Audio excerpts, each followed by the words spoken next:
Okay, here we are, part 4, continuation, unedited, raw, screen recording capture of me working on rehearsal KMP.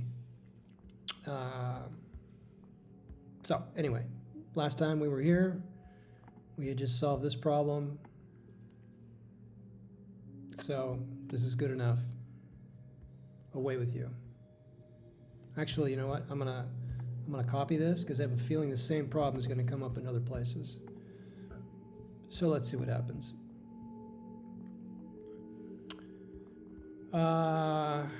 Yep. So this is when we originally were using the SQLite version. Let's get rid of that breakpoint, and we're commenting this out because, yep, this is a rewrite. This is a rewrite. Actually, let's just, I think we have this in the buffer. No, we don't. Something else in the buffer. Somewhere, yeah, this stuff here. That's what we want to say.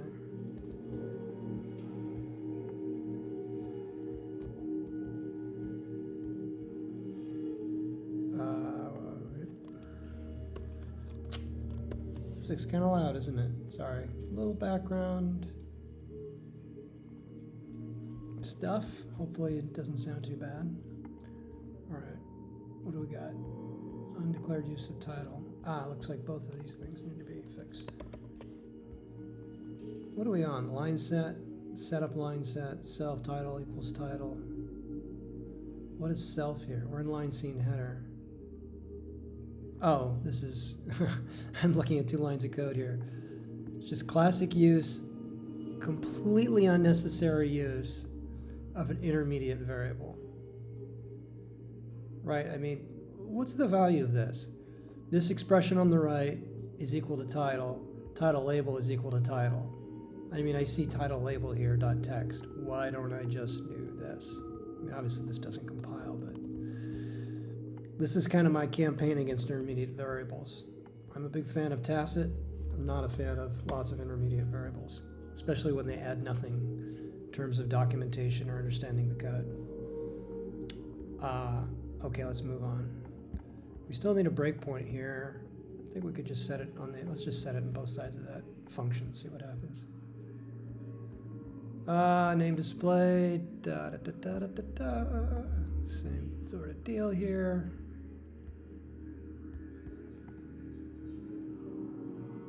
Line set name display, yes, another thing has to be replaced. Let's copy that.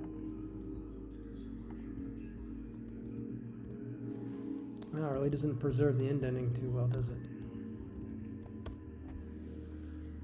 All right. One more. Same thing here. This is another perfect example of just excessive typing. Whoa. Oops. Why do we need this when we can just say this? Right? In fact, what is this copy being even used for? Copy. Oh, it doesn't look like it's used for anything. Take a look at this, but I have a feeling this code is completely unnecessary. Okay, that's a little too loud. It's nice, but it's loud. Let's bring this down a bit. Yeah, I don't see copy being used in here anywhere.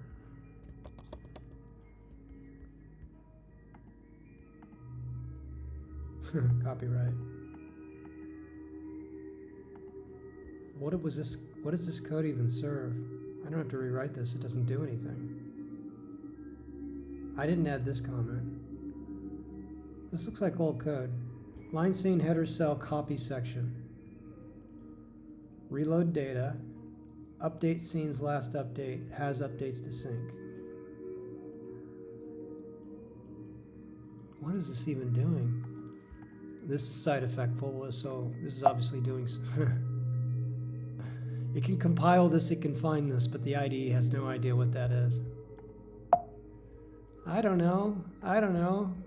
What is it? What is it? Question mark. No idea. We have to do a find text. If we say find symbol, it won't find it. Right? We have to say find text. Not the smartest IDE around. Okay. Reload data. Reload data. It's obviously a common core data operation. That's what it looks like. But what's the value of that? Table view. Can we jump to that? No, we have no idea what that is either. Let's do a find text. Lots of table views. Yeah. I'm just gonna leave this alone. But what's funny is this seems like a no-op. I mean, if I create a copy, what is that doing?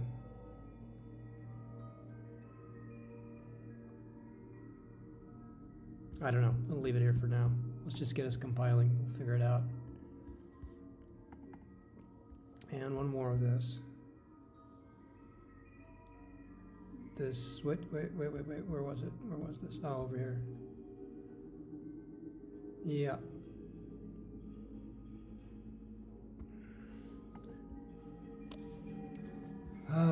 Not a fan of this form of indentation. Not readable. Okay.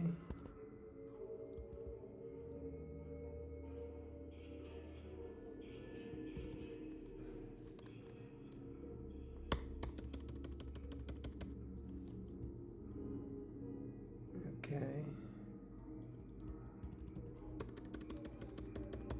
This is not that much more readable, but it's a little bit easier to follow. At least we can see each argument separately here. Okay, we're just gonna say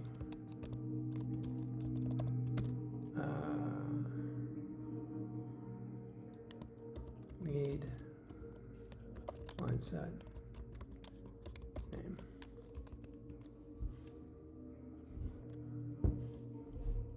So let's say missing.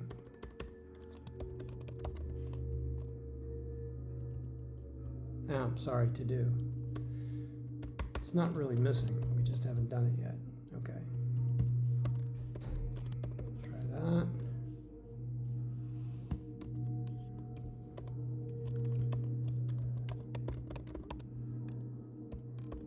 Okay.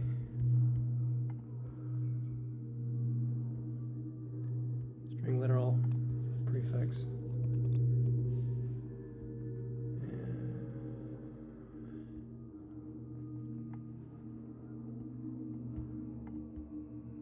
Go ahead and copy this up in here.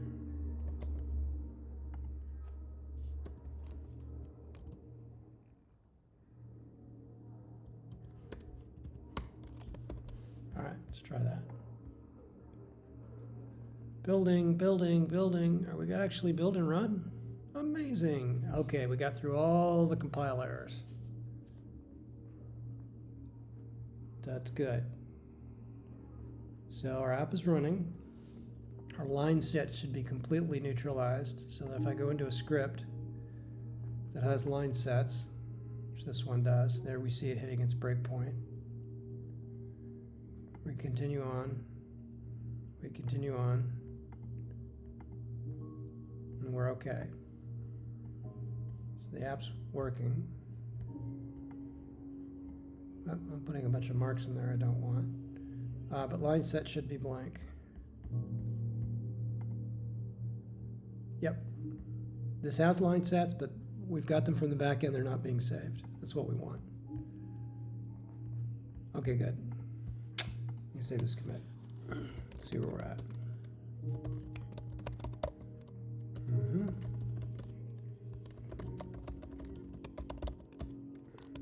And this repairs the build, but breaks the app.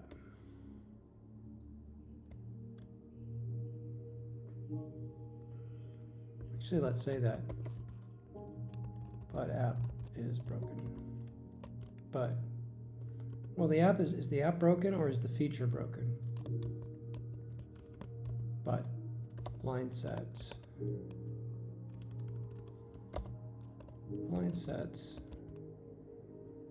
are broken. They're still broken. This is like awkward English. We've got an active verb here. Repair build, but line sets are still broken.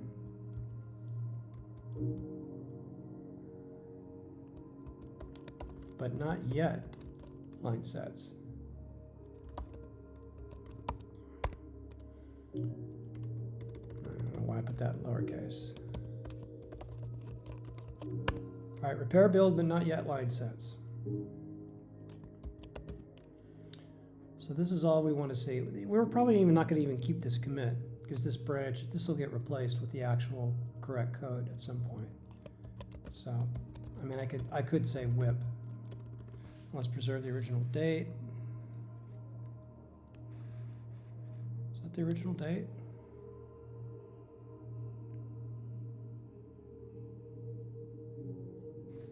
Oh, no, this is the original date. All right.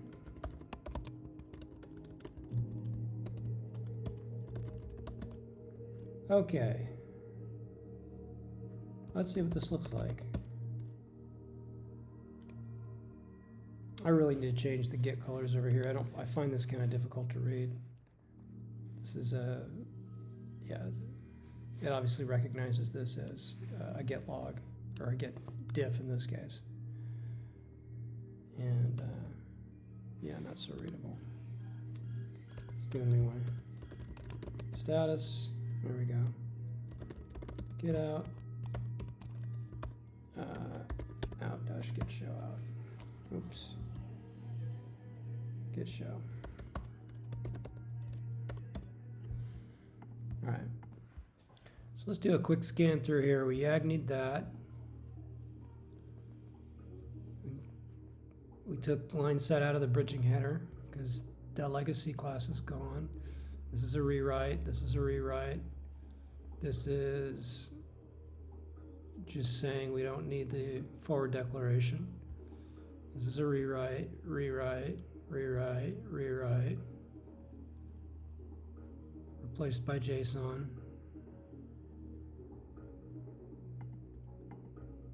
Rewrite, rewrite. This looks a little weird, but we'll take a look at that. Replaced by JSON.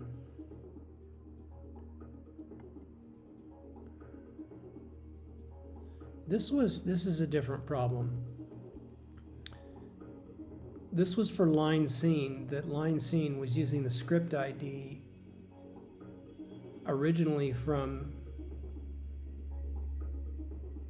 no, it was using the script creation date on the line set rather than using the creation date on the script.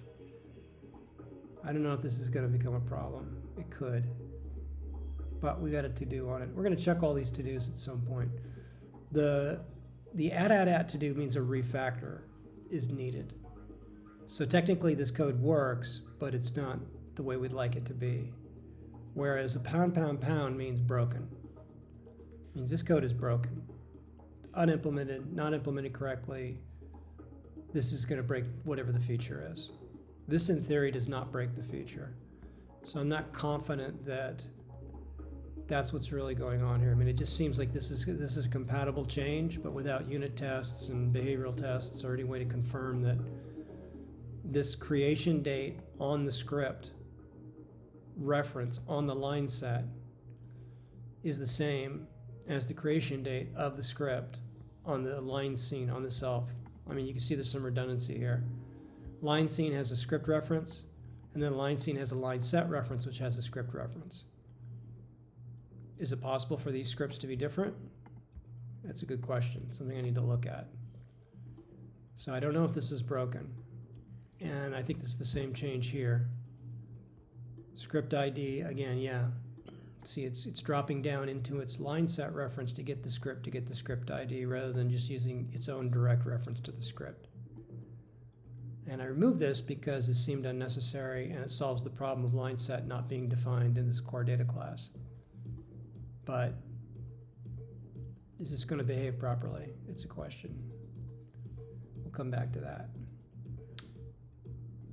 Here we're just basically saying this is where we added, this is the actual one declaration of what line set is in Objective-C.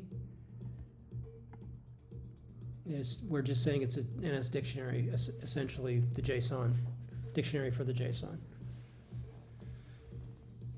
That's what we're doing for now. We're not going to do any kind of specialized type at this point because all of the core data objects are going to be JSON. So they're all going to be NS dictionaries or some equivalent. Okay, this has to be rewritten. Iteration through line sets. This line set replaced by JSON, another rewrite. We don't have to go over each of these in detail yet. Just know that what we're seeing where the changes are. Remove the forward declaration, that's fine. But why do I have pound, pound, pound? Like the fact that I removed the forward declaration and this thing still flies means it didn't need it. Probably because it's type def. But we'll come back and confirm that. A rewrite, a rewrite, a rewrite, a rewrite.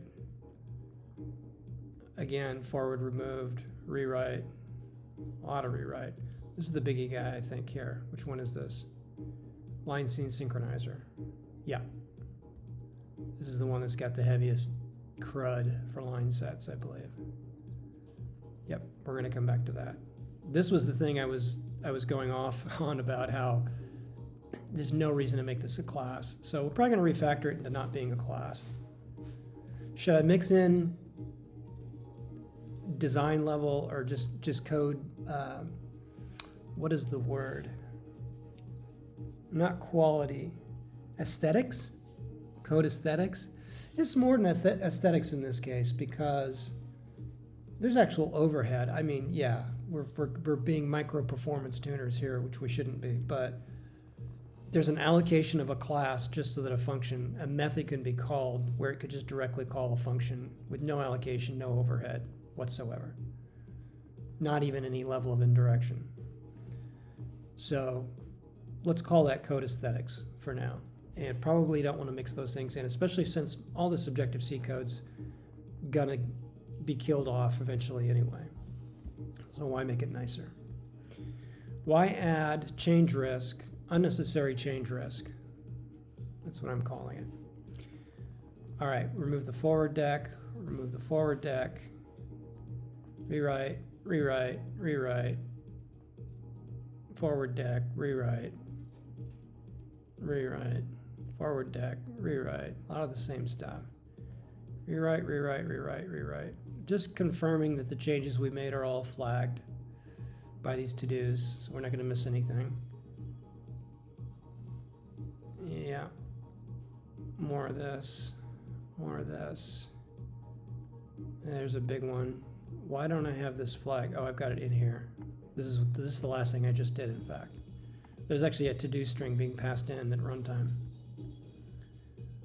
Okay, okay. Yeah. And here's where I basically said this is a refactor. Rewrite, rewrite, Yagni, rewrite. This all looks fine. It's a lot of work, doesn't it? Look at all that. These are all the things that need to get fixed. Now, hopefully, it's going to be as simple as fixing by simply persisting the JSON and acting on a line set object via just JSON accessors. I'm not even going to create a struct. I'm not going to create a Swift object. I'm not going to create a Objective-C object. And I'm not even going to create a Kotlin data class for this. We're going to use it in its pure JSON form because we can. And I believe it will simplify the code. Not saying I'm a big fan of JSON, but fan or not a fan is irrelevant in this case. We're receiving JSON from the back end. all of the data that represents a line set is in that JSON. There's no additional information that's local to the app that's not coming from the back end. So the JSON on the back end is the system of record. I mean, originally the JSON is going to gets created on the front end, but anything that gets created on the front end has all of its relevant state has to go into JSON, sent to the back end, and essentially is the system of record. So converting to and from structs objects just seems like wasted energy at this point. The only benefit I see in my mind is a performance tune, and I don't think there's going to be a need for that. And we can, the beauty of that is we do it the simple way first, and then if we do a performance analysis, we measure the effect of it, and we find there's a bottleneck, we can make it more complicated to solve that problem. But it's unwise to do that prematurely. End of speech. Okay, so the meat of this change, let's go ahead and push these commits up. I think we are happy. I'm gonna cough, drink some water. Let's check our branch. Got our commits. Status is good. I need to add .swp swap files to my gitignore, just so they don't show up there. All right, good push GitLab.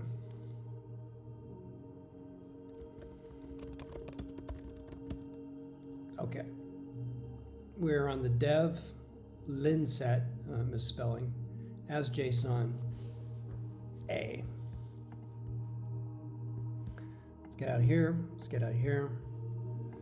And if I remember correctly, I mean, I can check this, but I think the big bulk of the CRUD for line set. Let's confirm this. We can actually see where the bulk of it is. I think it's in this guy, which is the synchronizer. Sorry, script scenes JSON. It's kind of funny that, not funny, haha. So these, okay, so these are the, this is the Objective-C core data code legacy. This is essentially the domain model as it looked in the original Objective-C implementation of rehearsal.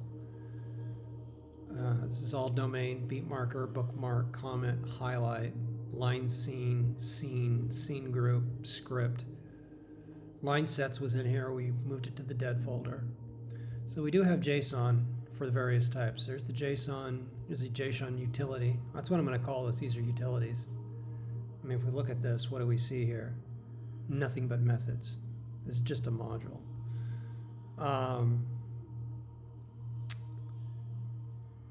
So script scenes JSON, scene JSON, line scene JSON. So does every one of these domain objects have a corresponding JSON? Okay, there we do. Comment does not. What does comment look like? There's no equivalent JSON file in here for this. Highlight has JSON, highlight point has JSON, line scene has JSON. Scene has JSON, scene group has JSON, script has JSON, yeah. And then script scenes is like its own JSON. There's no script scenes object here. This is an association between the two, obviously.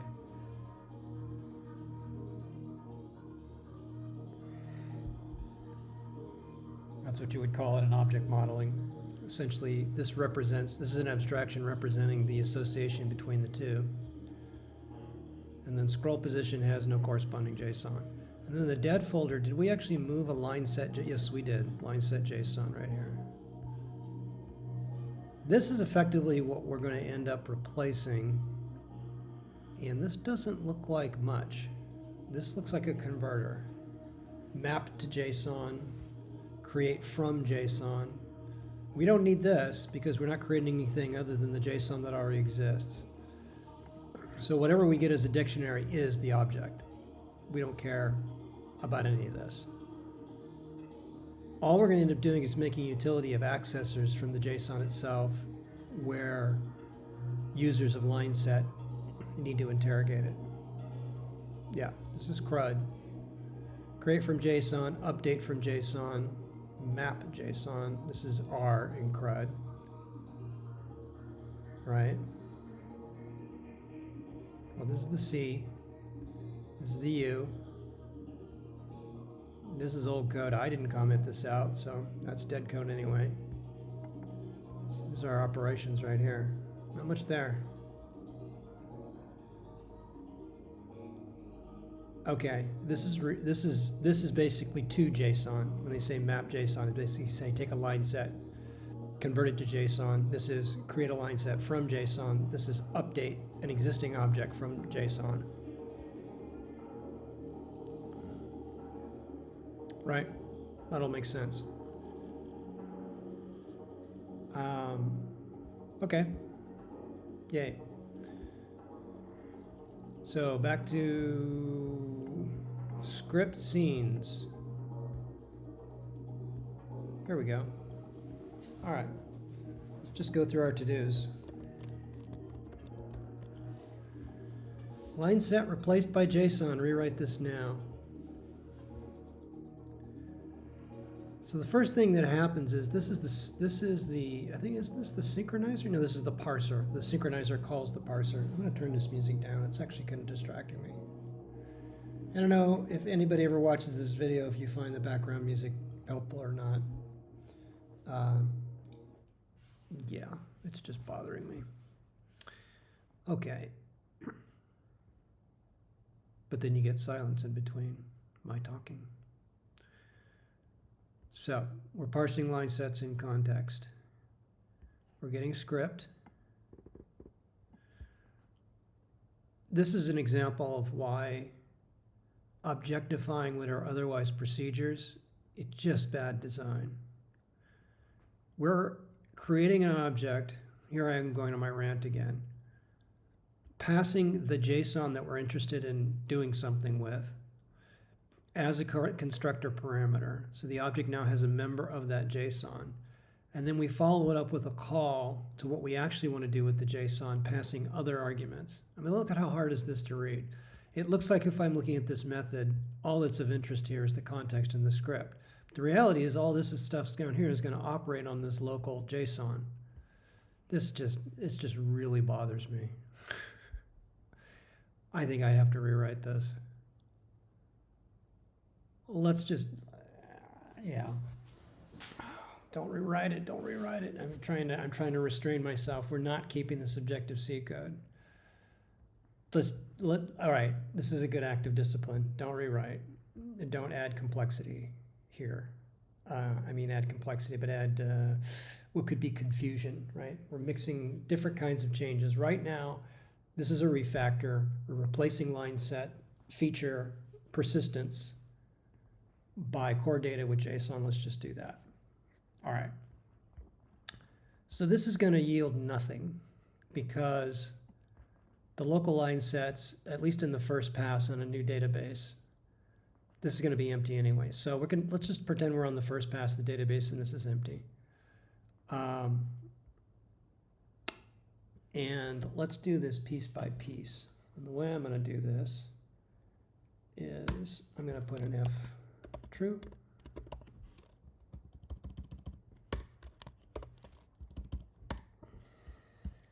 Kind of like using these pound conditionals rather than end if. Okay. So compiler should blow its brains out here. There we go. So the logic here was if my existing creation date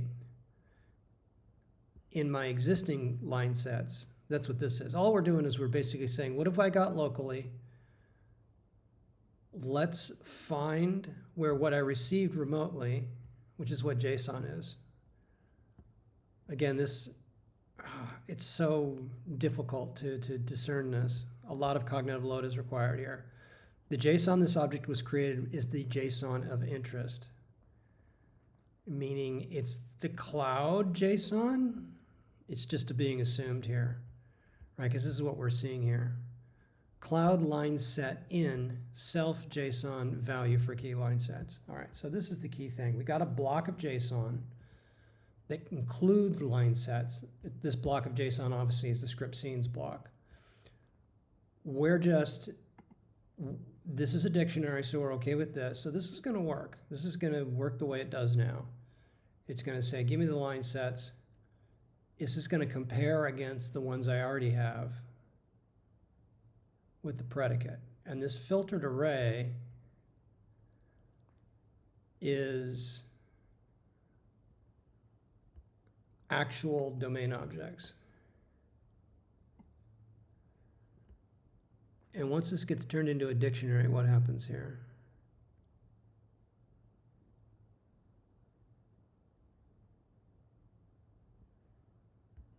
So basically, this is how we know we're gonna create.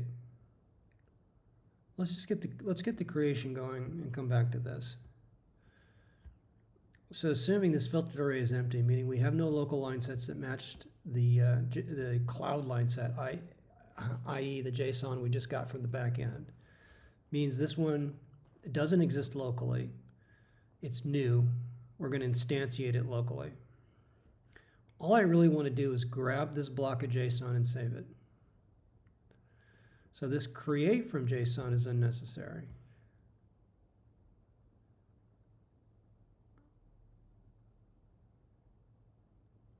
Really what I want is to just subset the JSON. Remember, this is a dictionary. This is just saying, give me the value in the key for these line sets. Okay. And what's cloud line set? Oh, we're inside of a for loop.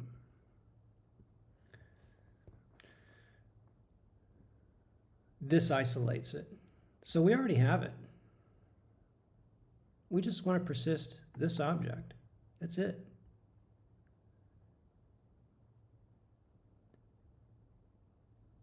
We've got JSON from the back end.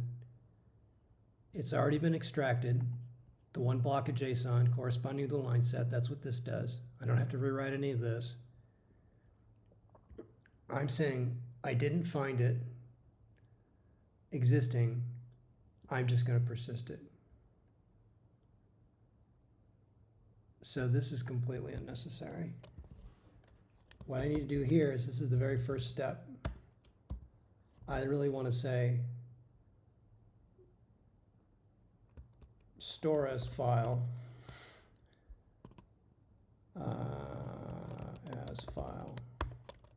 outline set.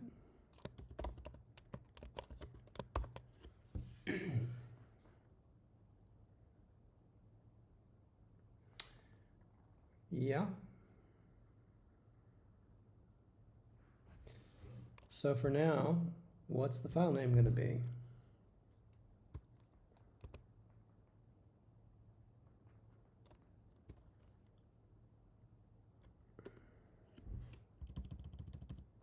Obviously, we're going to generalize this.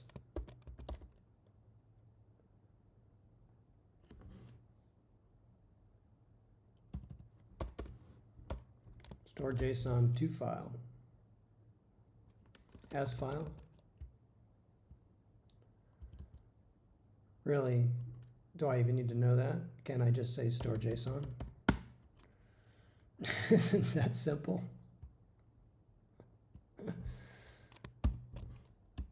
It's almost like write.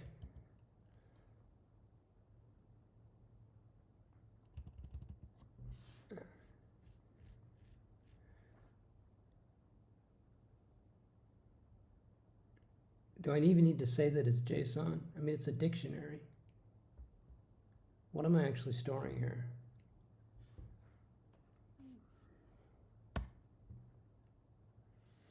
Don't think too abstractly. Just do what needs to be done. All right.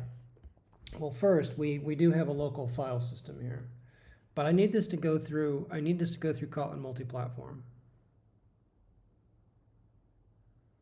So this really needs to be generalized into Kotlin Multiplatform. even though it's going to bounce back on obviously call file management on this side. At some point, all this networking stuff and synchronization stuff is going to be moved over to Kotlin.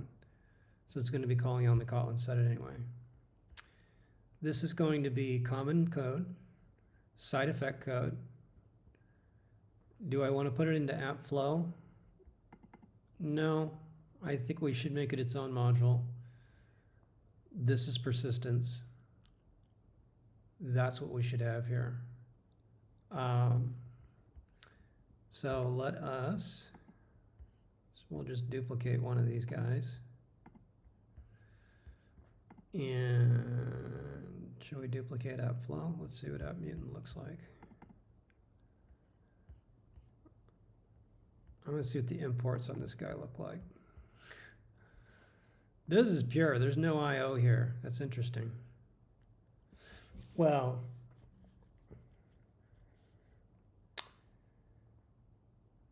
it's not pure. Why isn't it pure? Because it's dealing with the app mutant. It's calling other side effectful functions on the platform. That makes it impure.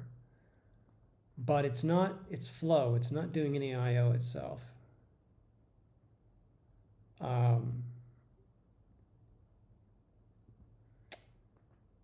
So let's call this app storage.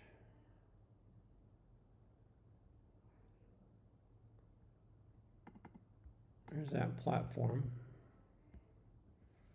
Well, I mean, just look at stuff that's side effect that's really not side effect.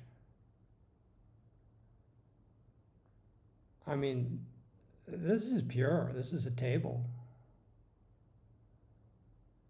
I mean, by itself, the table is pure because it's just a data structure, but it holds on to a bunch of impure functions. At least it assumes the implementers are impure. Well, by definition, if you touch app mutant, you're impure. I mean, this is where the impurity is. App mutant is essentially a single global mutatable object that's passed around when mutation is required, when side effects are required. But within it is the pure app state, right, which is a value. So as much as possible, we want functions that operate on app state. Everything in here, that's app state is up here, is impure, right? App state it's a immutable structure. It's an immutable data object, right? There may be some methods here, but these are effectively they're not really methods. These are convenience operations, because technically you can just call copy straight on here. But app state is a immutable value. And anything that acts just on app state, which, do we have anything yet? Mostly we don't. But if we had a procedure that could operate just on app state or just on immutable stuff, it would be a function. These are procedures, they all deal with the app mutant. And why is the app mutant impure? Because the app mutant contains the platform blob. This is platform specific. There's a platform blob on Android that looks like this. And what has it got? The activity, of course. So on Android, our platform blob, our binary object, binary large object, that's what blob is, or you can just think of it as blob, meaning who knows what it is. For the most part, all the common code, this is opaque, right? Common code is going to treat platform blob as what it is. It's like saying, look, this is only me, it's a memento, it's passed around for platform code to use, but we don't know what it is at the common point. So common code has no idea what this is, does not care what this is, but it has to be carried around, and it it contains shared mutable state. Therefore, that shared mutable state contaminates this entire, even though the app mutant itself goes through copy semantics. See, these are vowels, right? These are all vowels. So there's no direct mutation of the app mutant. The app mutant, when it changes, when any of its members change, it gets copied, right? We're seeing copies. So we have copy overhead, the main thing people complain about FP. Why they just assume it's not going to be performant. Well, it depends on how much copying is going on and how much of a bottleneck it is. But if the app mutant was only these top two, it would be pure. Because app state contains nothing mutable. App state scratch is just a different copy of the app state. And these app mutants could just go through copies that create copies, right? It's a transformation. One state of the app, some action takes one state of the app and produces a new state of the entire app. This is kind of that idea. But this other stuff was new, completions and refreshers. But the important thing is the platform specific stuff is here, including the platform blob, which is assumed to point to something that is shared mutable state. In the Android world, it's the activity and any other stuff we want to put in here, right? In the iOS world, iOS platform blob, this is what it is. It's the application object, effectively the equivalent of the activity. But it's got some more stuff, mostly for convenience. This could be derived from the application. It could be searched and found. This is a new feature. Other things that are platform specific, network reachability manager. So this is what the blob looks like. Again, opaque to the common code over here. It doesn't know, it doesn't care. Only the platform specific implementations, such as in here, care about what's in the blob and use what's in the blob. And they get it from the app mutant that's passed in. So this app mutant is the single object. It gets created. Is it a singleton? Well, yeah, it is a singleton, but it's only a singleton because of the way things are implemented. So if we look at the actual app class from legacy, I think it's in here, app delegate. This is where our mutant gets created. Replace global app mutant. Yes. So on the Kotlin side, there is a singleton here. There it is right there. There's your one global variable. That's really the way to look at this. Throughout, the idea is that in this entire application, there's a single global variable. And it's actually declared on the Kotlin side. So it is declared within the common. It's declared within the common side effect code. And then you have these operations that say replace it. I now have it changed. So you're going to go through transformations that create a new mutant. This replaces the global. This replaces the entire mutant for whatever reason. This basically says take the existing mutant and give it a new app state, right? Replace global app state. This does the same thing with the scratch, which I'll explain later. These are kind of convenience operations that allow you to basically not have to say, give me the global, pass it to something, get the result, and replace. This kind of does it all together. And this is a good example of function composition and functional programming.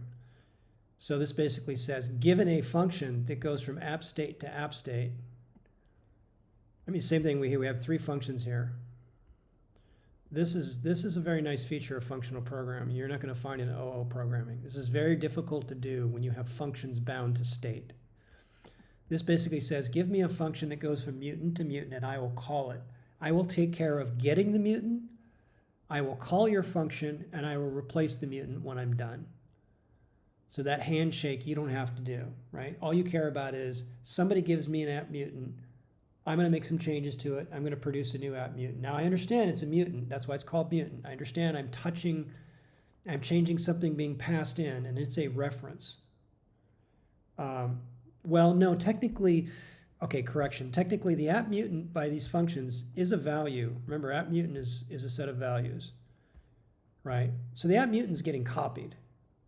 So the original app mutant that's passed in, a new one is created. So you could think this is potentially a pure function. However, the platform blob changes that. Because one of the things about a data class, this is a big downside with Kotlin. the val versus var here, making this immutable, makes it so that this reference is immutable. Meaning I can't make this app state, which is a reference to an app state, because remember, this is all garbage collected. This is not the equivalent of a struct. This doesn't actually take up memory required to fill an entire app state object. This is a pointer or reference to an app state on the heap. Now, all this guarantees is that the particular pointer within this particular instance of app mutant will not change. It will always point to the same object. But it by no means prevents you from modifying the state of the object it's pointing to. So mutability through data classes or just through any class references in Kotlin can be very deceiving. Kotlin doesn't have the equivalent of struct. A struct in Swift, a member of a struct, is the actual memory required for the full instantiation of that member. If it's a pointer, it's a pointer, but if it's an actual value, it would take up the value. So this says value, but what this really says is my pointer is a value to an app state object in memory. If somebody changes that app state, it has no effect on this pointer, therefore the pointer stays immutable. So you have to be very careful of functional programming with Kotlin using data classes, because it gives this perception of, well, this stuff is all values, they can't be changed, therefore there's no vars in here, therefore this is pure, but it's not. And even though app state itself, in the case of app state, would go, okay, well, app state is safe because it ultimately falls down to nothing but other immutable values. I mean, there's no way of knowing that without looking at app state and also looking at the classes that it contains. So we can see these are Booleans, right? These can't change in an existing app state, right? You can make a new copy, like that's what a copy is, copy with a different net state, copy with this different value, copy with that. And Kotlin provides these nice convenience copy overloads where you can basically just say, look, I want everything except this member. It doesn't lens its way down, but at least it gives you the members at this level of the hierarchy and allows you to replace it with a new value. This is very convenient. And this was made even shorter. I'm trying to think of why I even did that. Probably because this allows you to do a rename without breaking that, but then technically this includes the name. This is, honestly, as I look at this is kind of stupid. Oh, no. Okay, I'm not as stupid as I'm thinking I am. I did this because in Kotlin, I simply say copy net state equals.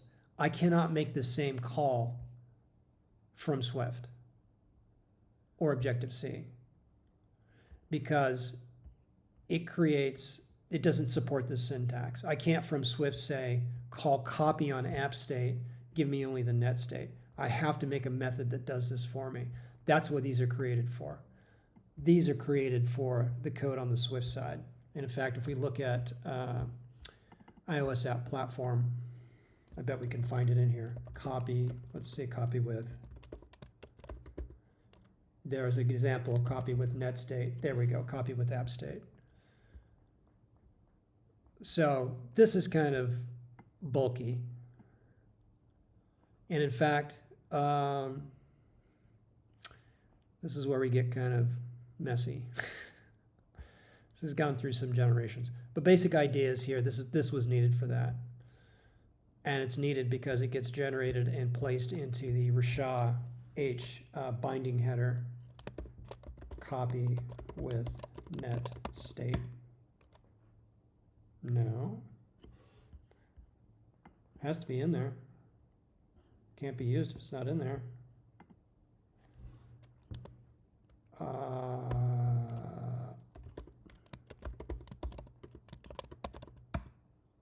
That's it.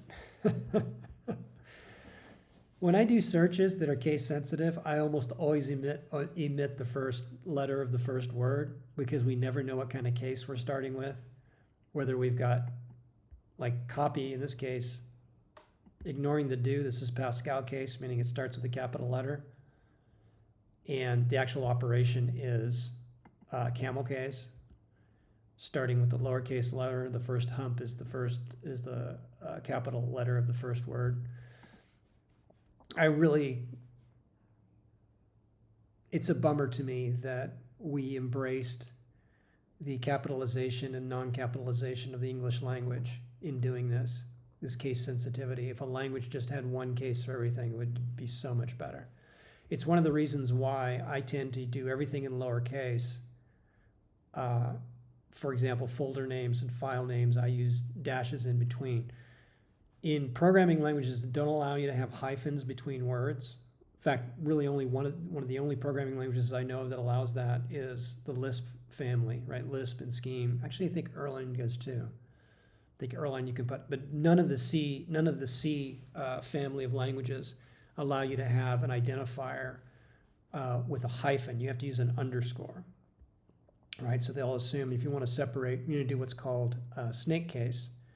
So if you use hyphens in all lowercase, it's kebab case. If you use hyphens and underscores, it's snake case. If you jam the words together, if the first is lowercase, it's camel. And if the first is uppercase, it's Pascal case, going back to the Pascal programming language. One of the languages I actually programmed in a long, long time ago. So anyway, the code generator for KMP likes to stick do in there. Why? I don't know why, but this is what it does. Do. Why does it do that? Anyway, so notice that's what I actually have to call. Do copy with netstate. Do it. And this is the operation for Swift, because we cannot make a call such as this as we can for Kotlin. And also, this could have been made a standalone function, which I still could do. I could say copy app state with netstate, which I might do at some point. I understand the convenience of the dot operation. I understand that you can still kind of have a fairly functional and pure body of code supporting the dot operator, but it's not composable. In other words, the composition of functions allows you to pass functions to functions and arguments to functions and the results of those to other functions. The dot syntax only allows you to chain dot results. So, I mean, I could type that out, but basically it's an order, it's not a precedence, but it's kind of an order of expression sort of thing, where things show up in the expression. A chain of dot operators is not really composition, because it's saying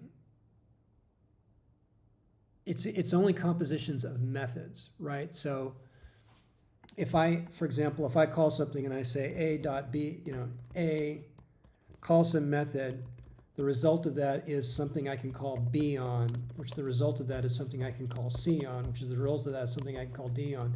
This chain only works on, let's say x equals a dot b dot c dot d, right? This is a sequence of method calls. Is that composable? Well, it depends on, it basically is saying, and let's say this has arguments, right? So let's say we have argument 1, argument 2, argument 3, argument 4. But this is assuming that A returns a type that has a method called B, that returns a type that has a method called C, that returns a type that has a method that calls D. That's not really composable. I can't rearrange these.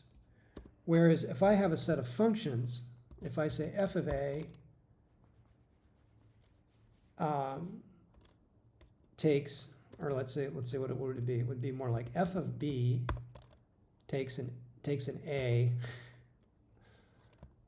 which produces something which takes a C. I mean, I wouldn't know exactly how to do it. I can compose these in a bunch of different ways, right? As long as I have compatibilities between types. The problem here is it's got types on both sides of this composition. It's got the type of the result plus the type of the argument. which may or may not match the type of the result. Anyway, I could go on and on. That's a long argument, but you kind of know what I'm getting at, hopefully, if you understand functional programming. So where were we? How did I get drifted off on all this? Trying to provide some useful insight as to how this fpmob thing is being designed. And this is an experiment. It's not going to necessarily, the final form of this isn't going to look exactly like this. I've decided to be totally extreme in my functional design here, designing functions that only take a single argument, that are kind of pre-curried. For example, when there's multiple arguments, it'll return a function that takes the next argument, returns a function that takes the next argument. That's probably excessive and extreme, but I'm intentionally trying to be as extremely functional to see what's overboard and then rein it back in. Because I find going the other direction is more likely to curtail things too soon, right? So if I start from an OO basis, which I already am here, Android frameworks are OO. Kotlin is primarily an OO language. iOS frameworks are OO. The language is primarily OO. It supports functionality, FP-likeness, FP-ality, FP-ability. So does Kotlin. That's what's nice about them. But it's not the idiomatic way to do these things. I'm going against the idioms because I want to program functionally, and I'm stuck with these languages on these platforms. If I had a nice, solid, functional programming language to use for these implementations, I would do it.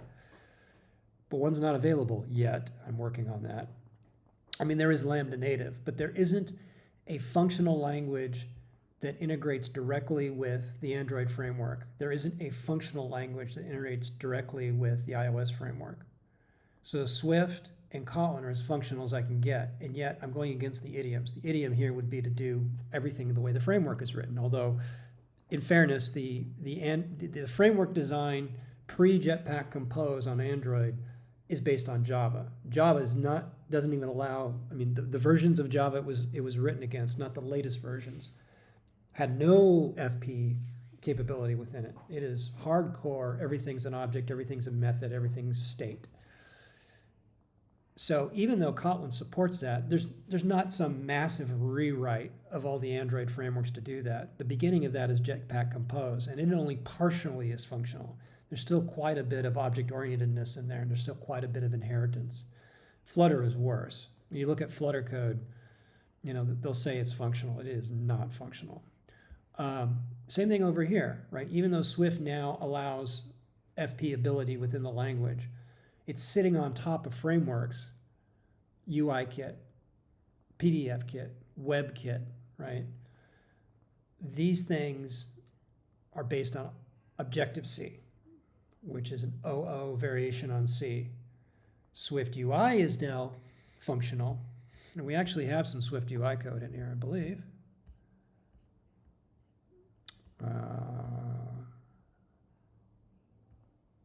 Pretty sure I'm using Swift UI somewhere in here.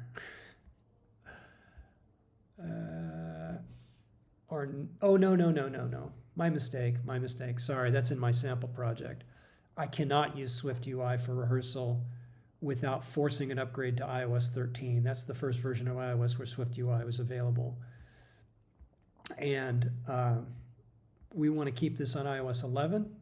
We've done the numbers, and if we force an upgrade to iOS 13, our current user base, we will be cutting off 5% of them from upgrading to the latest version without forcing them to upgrade their phones, and they may have phones that won't go past iOS 11 or 12.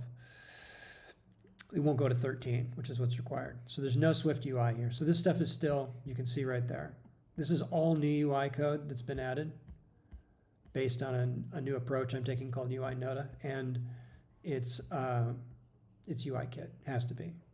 So even though Swift UI is the latest. Now on Android, we don't have that constraint because we have no existing Android customers. So on the Android side, we can use, by the time we release this, we could be on the latest and greatest. Although there will be some minimum version of Android.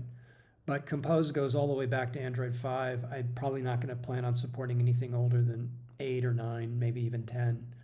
And we're just now on Android 14. Or has it been released already? I think it has, right? I know iOS 17 just came out. I haven't kept track. I haven't followed, but I think Android 14 is out there. Anyway, that's the point.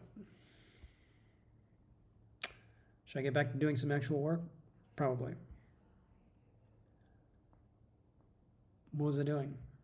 Oh, right. We need file I/O in common side effects. Let's make it separate, because app flow really is just exactly that. It's the flow logic of the app. Enter background, enter foreground, handle login, this is the essential navigation behavioral logic of the app at kind of the highest level. And it calls the platform functions where needed, and it does its own logic where needed. But this isn't actually going out and doing any I/O other than what the platform functions themselves are doing, which is only needed when it's platform specific. So what we're going to do is we're going to dupe one of these. Let's take app mutant and dupe it. I like duping rather than doing from scratch. We're going to call this app. We could say file I/O, which is pretty generic. But I'm going to say app storage.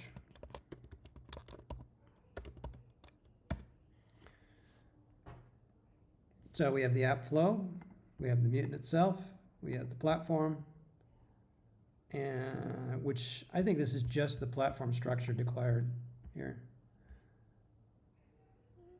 Yeah. Yep. Platform functions, platform args, present web page. This will probably come out at some point. Right now it's platform specific. So this is app storage. We are 2023. We're obviously using pure. We are side. And what do we need? We really don't need any of this. I don't know why I even made a copy. I didn't really need to make a copy. We are going to be called from the platform side for now. So we're probably going to be starting with an app mutant. We have to, because at some point we're going to call back. Well, we could always grab the global app mutant. So this is a difficulty that I'm having. For the most part, I do have this global app mutant, but I'm still writing even these side effectful platform functions as if mutants are being passed in and mutants are coming back out. And because of the asynchrony in the UI, you can't necessarily have a mutant come in.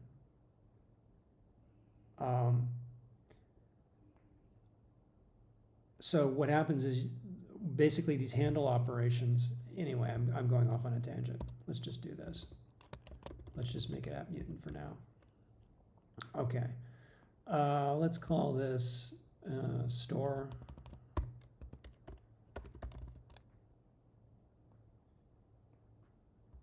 JSON. Do I care what this JSON, or can I just store a string? We're keeping this as a dictionary. Do we need to? Because this, whatever this is just going to get stored as a file. Maybe we're just storing a string as a file. Maybe it's that simple. Close this off. Tangents, tangents, tangents. Stored JSON. Now this is in its dictionary.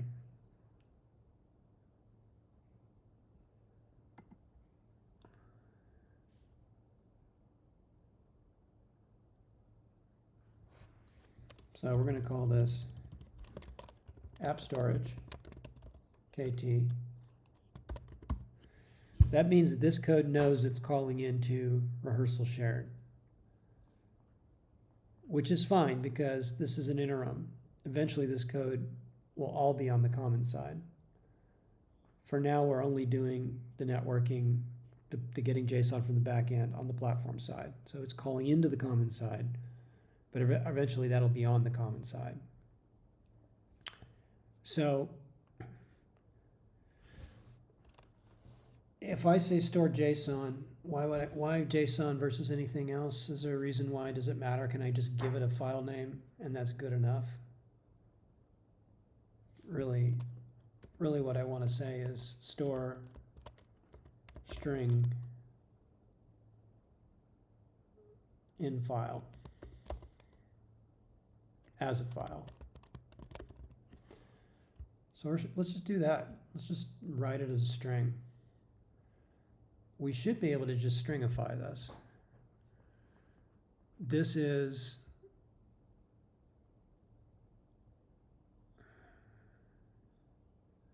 I mean, I don't even know what we've got in terms of stringifying from an NS dictionary. Serialization, right, of a dictionary.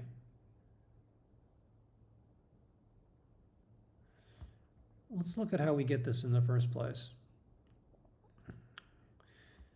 The networking stuff. I mean, ultimately, JSON just comes down as a string. We know that our networking is in the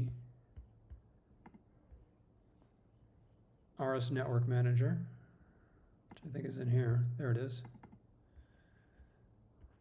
These are all the gets for all the different domain objects, uploads. And it's basically going to do a call URL. It's going to get a response. So call post URL, post URL. I think it's post URL. There it is, post URL. Right. Response, script update info data response. So let's go to this. Let's see what post URL looks like. Response is a common response.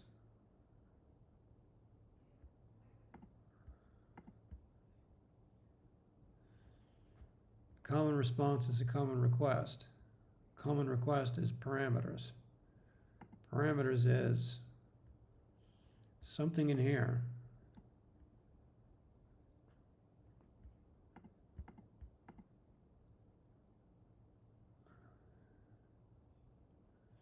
Alamo Fire, parameters. Parameters is, I believe this is a dictionary declaration, right? Is my Swift knowledge not up to speed? Let's take a look at, what I'm not going to be so biased against ChatGPT. I'm going to start using it. Let's give it an honest chance. Let's see what it has to say. What type is this in Swift? This does not compile. What type in Swift is this?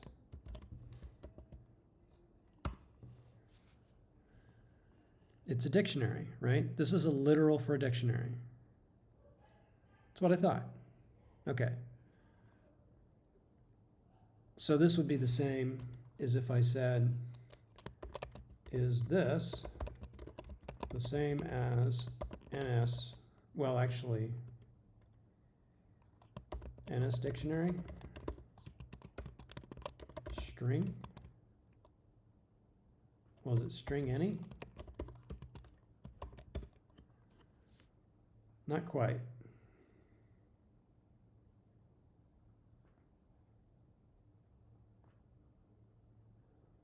Is this thing hallucinating? Because I'm trusting that it has the right answer.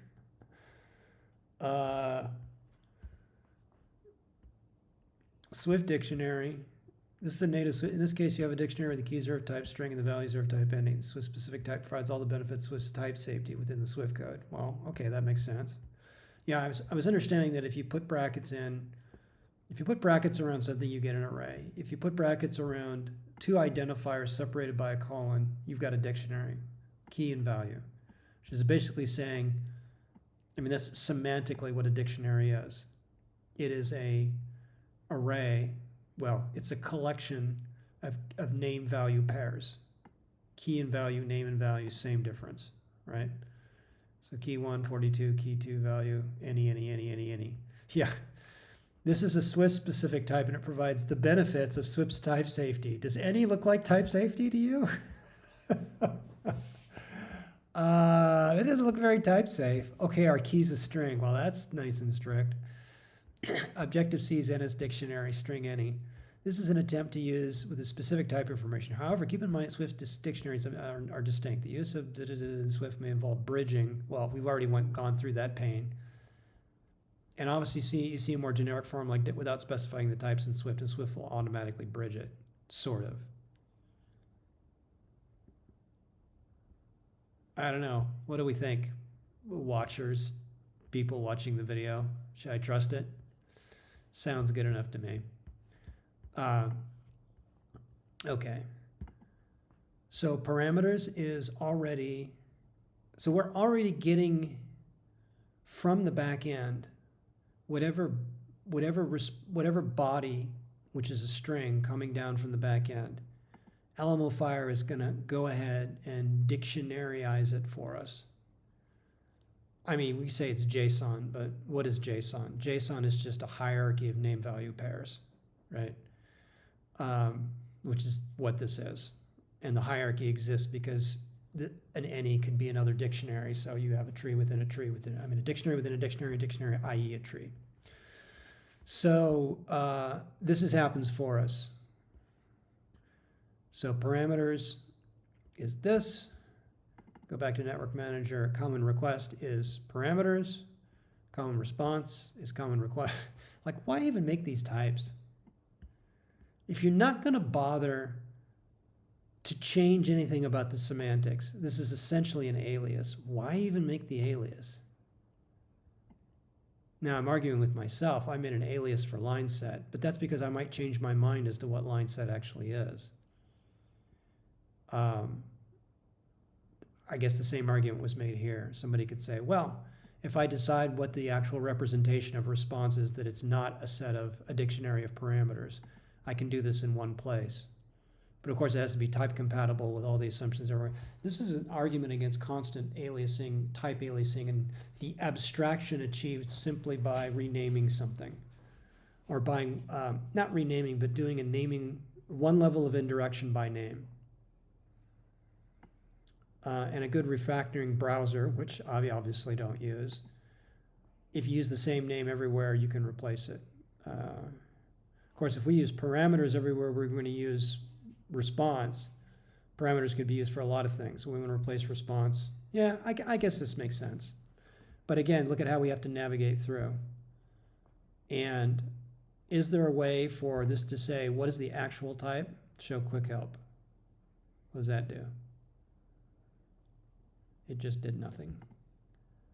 Refactor, there's an example. Yeah, this is refactoring browser, rename. Can I rename? Refactor. Wow, it's not even letting me do it. Why not? Navigate. Find call hierarchy. I don't know if it's the project or Xcode is just lame, but it can't find things. I mean, this is Swift code. This is not even Objective-C code. This is a fully compiled project, right? This thing is compiled, so it should have all the metadata, all the reflection it needs to know, to have intelligence about all of this. This is not all it could be cracked up to be, or maybe this project is just not set up properly. I don't know. I don't like relying on IDE intelligence anyway. I don't like relying on it, but I guess it can be a time saver. Back to where we were. So we know cloud line set is JSON. We know JSON is what was returned from, we know it's an NS dictionary array. Now this is an array of dictionaries. A dictionary is an array of name value pairs. I'm sorry. This is my confusion with C. This simply means this is a pointer to a dictionary. It's a dictionary. It's a reference. Meaning, obviously, this is not passed in by value. So the argument here is a reference to an existing dictionary, not an array of dictionaries, a dictionary. an array of name value pairs. And we hold on to the reference, so we now have incremented our arc by 1. And down here we're saying cloud line sets, wait a minute, JSON. Where's the original JSON? Right, this was line set, create from JSON cloud line set. Oh, right, this is a sub-dictionary within the top level dictionary. So JSON is, we're assuming at the top level, the root dictionary, we're finding a value, we're expecting it to also be a dictionary, subtree. That's the cloud line set. So same type. Obviously, if it's not, this for is going to do nothing, and we don't log an error of not found or any of that stuff. I guess it could be empty, which is what this would do. It'd say, look, there's nothing there. So by the time we get down to here, we have only the JSON for the individual line set, so that piece of the hierarchy, and whatever that looks like. And here we don't care what it looks like. We're saying we're just going to store the whole thing as we got it. So is there a toString? Can I just say toString? So where's the intelligence? Where's the intelligence in this IDE? where's the autocomplete? Obviously, it's not going to find this method because it doesn't exist, but not found. So, all right, let's go back to ChatGPT. How do I convert? I mean, obviously, if I had Copilot plugged in here, this could probably do it for me, right? How do I convert an NS dictionary to a string?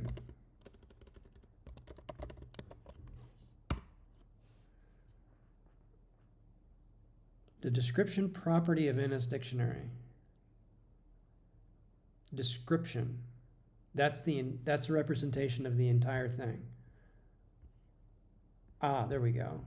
Obviously, that description is going to follow whatever next step decides is the stringified representation of the dictionary, saying if you want to do JSON, do I want to do it as JSON? Do I care? Okay. So remember I'm saying I'm storing JSON, but that's not technically true because none of this code actually sees it as JSON. It's calling it JSON, but as we can see right here, how Apple decides that a binary dictionary should be represented in string form could be completely different than how JSON represents its equivalent binary key value pair hierarchy as a string. Could be different syntax. And our code is not actually seeing the JSON syntax. Why isn't it? Because we see right here that in the network manager, we're getting a response from Alamo Fire. It has already converted whatever stringified JSON is coming in the response from the back end into an Objective-C NS dictionary. It's already done that for us. By the time we touch it or see it, we're not seeing a raw JSON string. We're not doing any JSON conversion. It's doing it for us. Let's be sure about that. I think again, this is that weird navigation. I have to go back. Right. So this is the ultimate bottom representation of these aliases. As we saw, this is a Swift dictionary literal. Well, it's a literal expression of a type. It's not the actual literal. It's not an actual value. This is how we just represent a Swift dictionary. String key, any value, in array, collection. Right? Obviously, it's a dictionary. Therefore, it's indexed by key. I don't know if you can actually, no, you can't array index it. This is essentially saying what the indexing is. I mean, it's saying String is the index, is the key index, same difference. In an array, the index is implicitly the natural number set, starting in 0, right? Is that whole numbers? Do natural numbers start with 1? I'm forgetting. Positive natural integers, positive whole numbers. Right, bottom level representation. By the time we even see the result of this network call, it's done. This is the form we get it in. Go back. Where post URL. Let's go to the definition. We make a network call. This is a black box. We give it a request, we give it a URL, we give it a method. Always doing post. Does this thing ever do gets? I wonder if there's a .get in here anywhere. Let's see. Get info.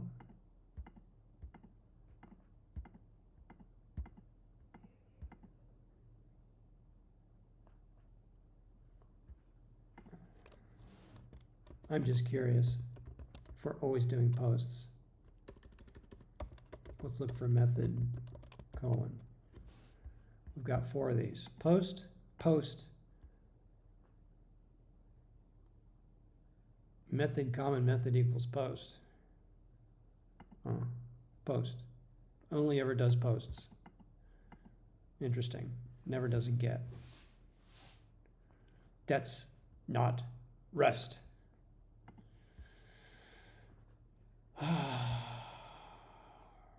Do I care about REST purity? No. Response JSON.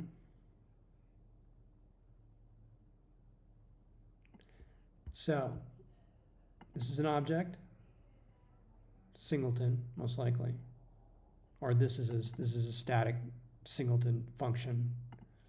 Let's take a look at this. We actually saw it before. Let's see request. There it is. Swift, standalone function in the module called Alamo Fire, in the file called Alamo Fire Swift. See, I like that. I like that Swift turns a file into a module, and that top-level functions are essentially top-level functions in that module. But look at that. It's not even a method on a singleton. It's like, we don't need to make a singleton. We can just make a function. Yeah, I was looking at this before. This is where it returns data request. It actually makes the request and returns a request. I think semantically it should make the request and return a response. And in fact, notice that the return value is called a data request, but the caller, oh right, response JSON is a member of data request. So let's go back to data request and look at that. Jump to definition. Data request. We're still in Alamo Fire. Yes. Data request, response, JSON.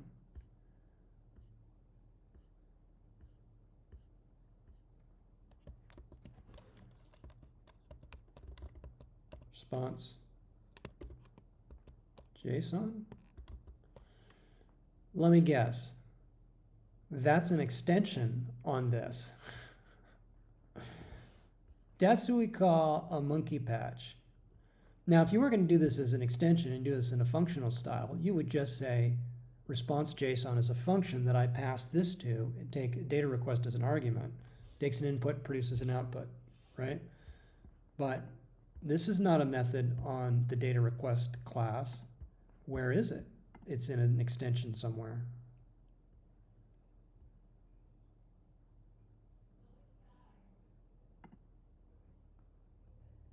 Response serialization. Yeah, they're doing their own extensions. Extension data request, response JSON. Returns itself. Returns a type of itself.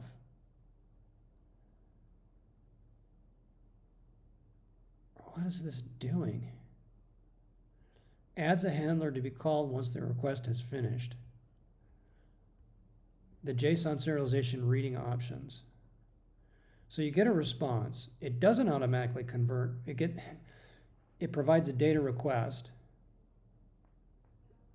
JSON creates a response serialized, returns a JSON object result type constructor from the, God, oh man, the amount of indirection here.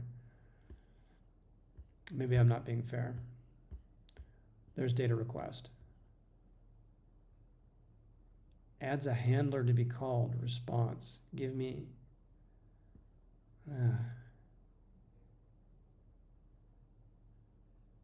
oh, I see. It's the naming that makes this really awkward. Why can't they say response handler or attach handler for response? Like, this is a noun. I have a data request. That's a proper noun. I want a response from a data request, but that's not what's happening here. This is saying, I'm going to give you a closure. I want you to attach this closure as a continuation that gets called probably when I get the response, right? Adds a handler to be called once the request is finished. This is just bad naming. But here's what we see happens. So the default response doesn't do any conversion from JSON. It's not assuming you want JSON. It's just saying you're getting a response, which is fair. I mean, what if your response is okay, right? You don't need to convert from JSON. But it's got another operation to attach a different handler that's going to build in the serializing it, deserializing it, converting to JSON. Let's just go back to wherever it was. Yeah, response JSON. Okay, so this is our closure. This is the continuation closure that we're passing. Got it. So we're saying perform the request, actually initiate the request asynchronously, I assume. I wonder if there's a race condition. They must have to manage that. Anyway, I'm getting sideways. Perform the request. The resulting data request object that you return to me as a performance has a method that I can say, please attach this continuation as the response to that request. And it's a JSON. I need some JSON for that. So whatever response object you pass into this continuation, that's what this is here, the actual response. I'm going to assume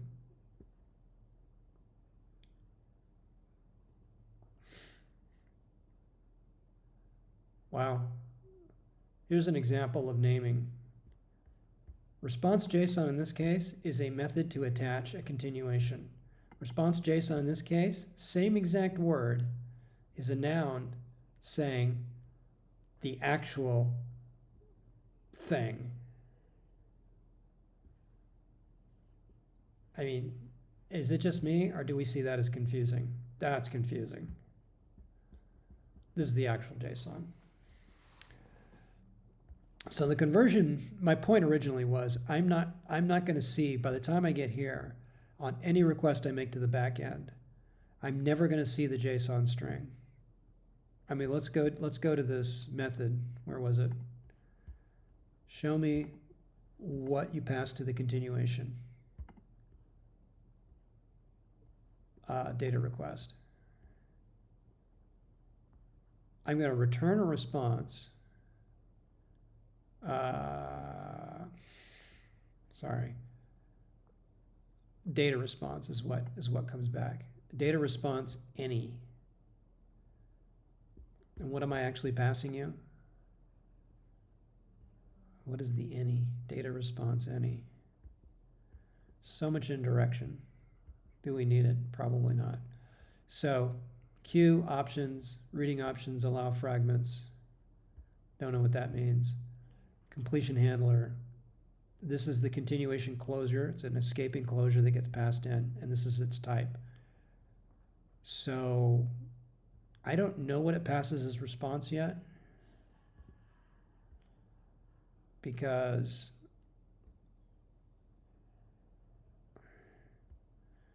this returns itself, which is the data request.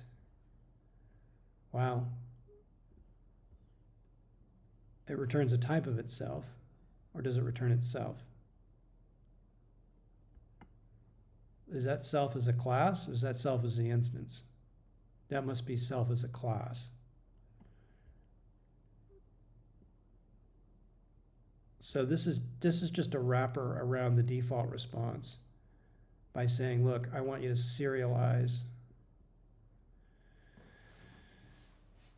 I'm not a fan of this this library design. It's pretty convoluted the way it's written. Looks like it's clever, right? Clever. It's kind of like a form of dependency injection, but it's not. Oh, I mean, this is more strategy pattern. This is the strategy I want to be executed to serialize as a result of this response. My strategy is a JSON response. So they're decoupling JSON from the generalized idea of serialization. It's a strategy, and passing in the strategy to the object, which is what dependency injection is, passing in a strategy. So inject that. So when it actually executes the response, this is the closure type that it wants. Let's see what this looks like.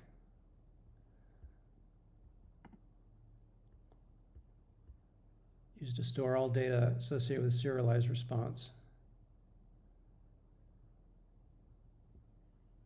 I'm a little confused. I call response JSON. This is the argument that I pass in, this block.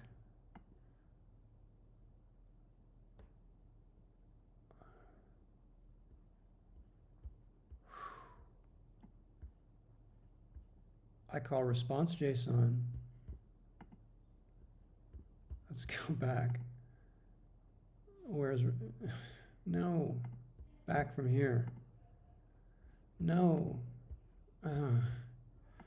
This navigation between stacks of the same tab and navigation between changing tabs, it's really confusing. It assumes you're going to just be linear in your navigation within Xcode. Let's go back to this again. It's in data request. See how it swapped out? It swapped that out. I didn't want it to swap that out. I wanted to keep that there. Response JSON.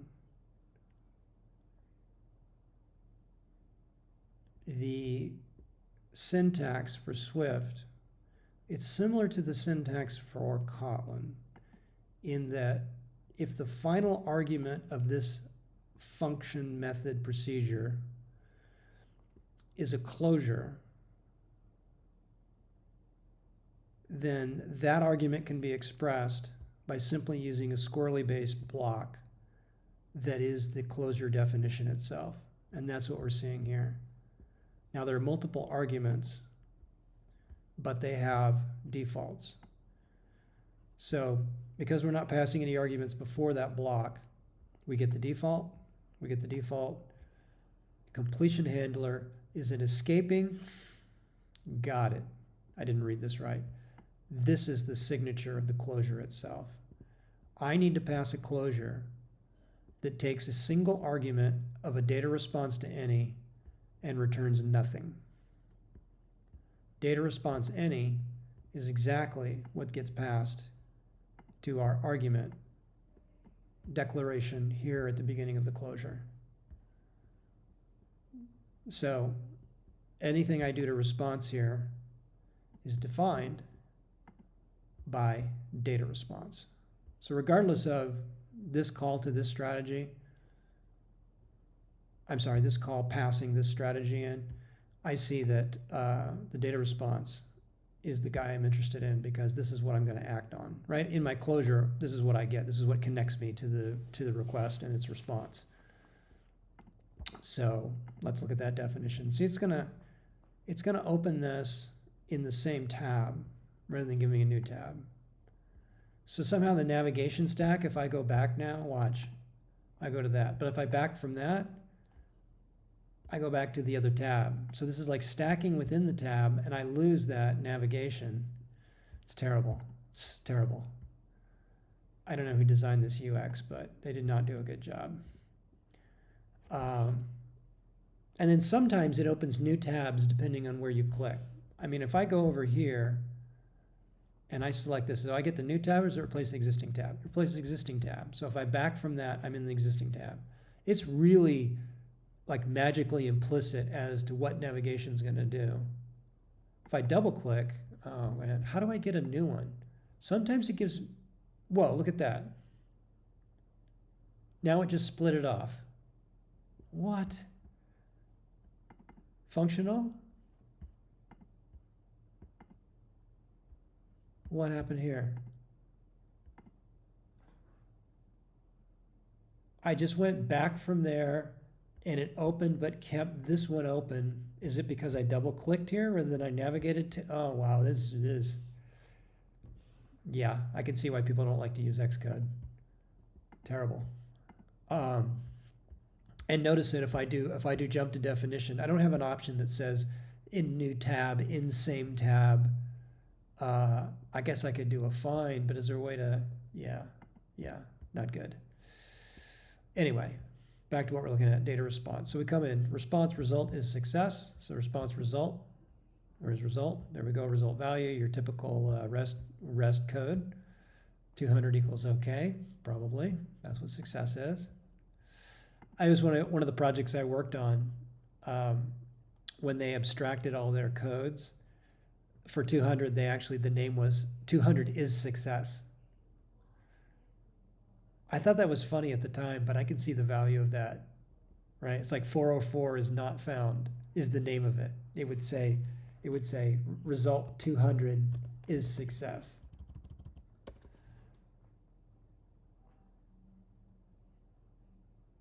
Which is, I kind of respect it now.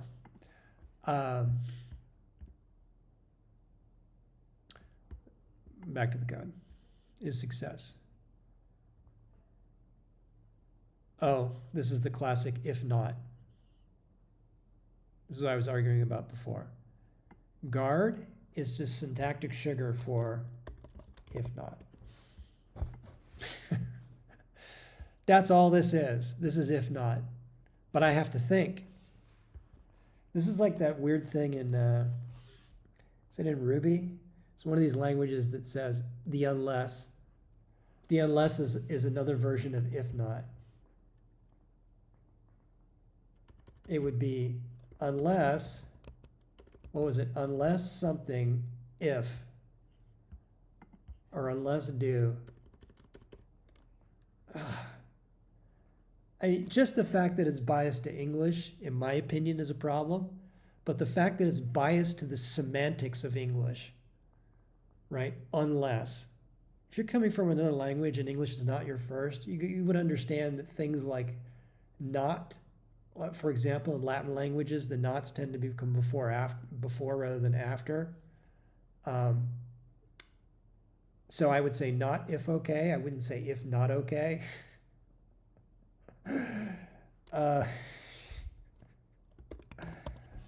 Amusing myself here. Okay, guard. Was it a guardlet? No, it was just guard. All right. Let is a way of dealing with the nillability of a result. Okay. So if not success, we're going to do this. Otherwise, here's where we get response JSON. So this is type inference. Type is not declared, so we're figuring out the type from here. Notice I'm taking the value as a dictionary. So this value is already parsed. That's the whole point of calling response JSON. This has been deserialized. Get that correct. Technically going from a binary representation to a textual or non, or some other form of representation, some form that allows it to be serialized. That serialization going the other way from the string to the binary is deserialization. So it's deserialized from JSON to this in-memory NS. It's not an NS, it's a Swift, well, it's the same thing, right? It's a Swift dictionary, NS dictionary. This has been done for us. By the time I get this, and what is the type there? Result value. Oh, look at that. So I have to go and look at result type itself. Let's jump to definition. This is probably going to again get, oh, of course. Which result are you talking about? You've compiled this code. You should have an intermediate representation already in cache, in memory, in this IDE. You should know what this is. You should be able to take me directly to what I'm looking at here, right? But it's this to be like, well, there's a string called result, it's a type that has this signature to it. How many of these things can I find? Jump to definition. Well, look at all the things we have. It could be any of these. So obviously the one I want is the Alamo Fire, which I'm seeing there, right? It's not AV Foundation. It's not iOS Simulator Library XCTest XCT Waiter. It's one of these. Nice generically named class, not REST result, not network result, not HTTP result. We just call it result. That's not confusing at all. What do we got? Success, failure. It's an enum. It's a sum type. Okay, here's one of the positives of Swift. It actually has a tagged union, aka sum type, aka algebraic data type, in which the different final types, the different cases, can be completely different structures. The enum in Kotlin does not have that. They all have to be homogeneous, homomorphic, the same shape. This can be different shapes. So we have two types in this sum type. Are these subtypes? Not really subtypes. Two members of this union, success and failure. And success, whatever value is, has our value, and failure has error. So let value equal value. So it could be anything. This is just your basic optional.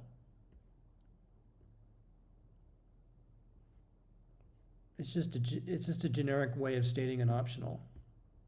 It's this or it's that. It's this or it's that. And it's a generic optional, right? This doesn't know what the actual value type is. My brain is blanking out here. What is the general term for generics? It's not metaprogramming. It's not polymorphism. There's a word and it's eluding my brain right now.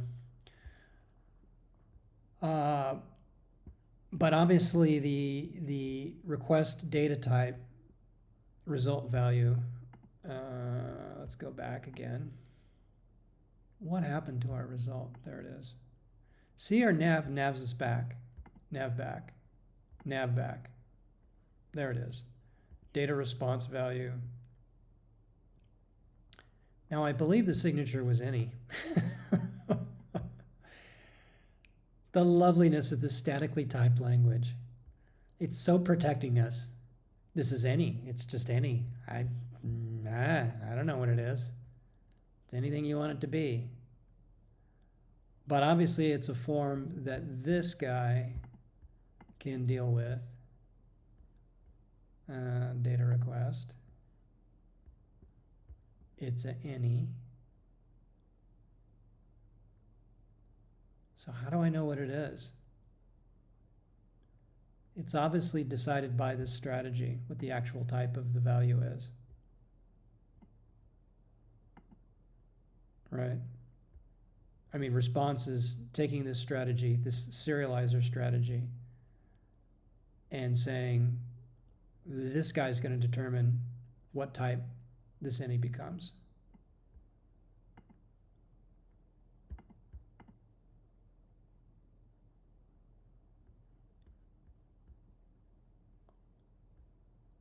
And what is it? Serialized response JSON. Data, data, data. Data is data. Error is error. Response is response. Options are options. Isn't this helpful? Isn't this requirement to actually have parameter names? Isn't this helpful? That's helpful, right?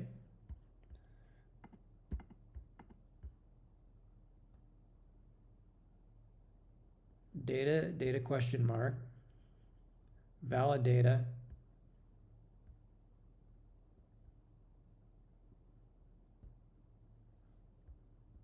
at some point, can you actually tell me what this any is?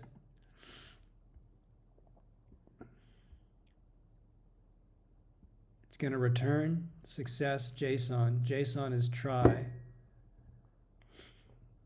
JSON object.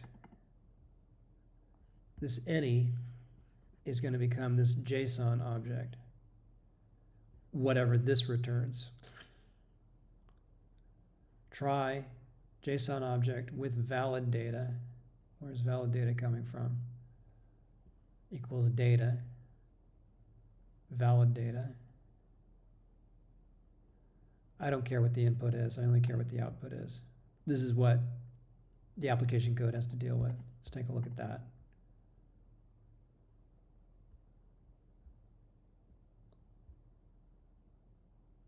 It's just using iOS's next step serializer JSON object. What does this return?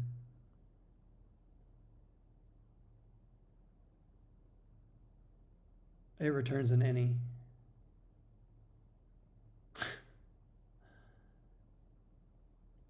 I'm still getting back an any. At some point, this type has to be nailed down. But all it's required is an any. So what is it in reality? Am I getting into the black box where it's just not even going to tell me what the type is?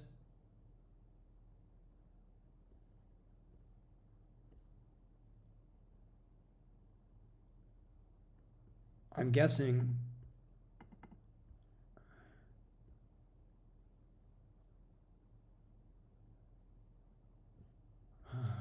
God. JSON serialization is an object. Is this the data, or is this just the holder of the methods to get to the data? Is valid JSON object ID object?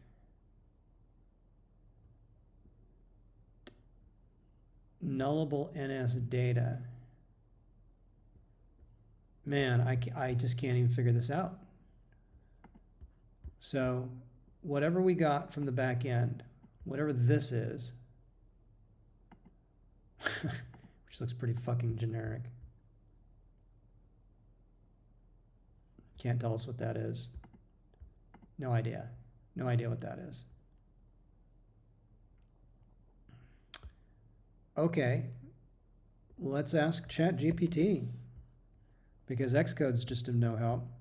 Maybe that's where ChatGPT is going to thrive. It's going to thrive when the tooling sucks. What type is returned by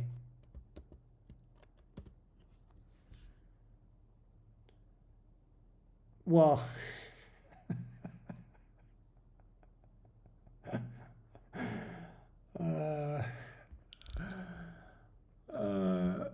JSON returns the type any. In Swift, the any type is used to represent values of any.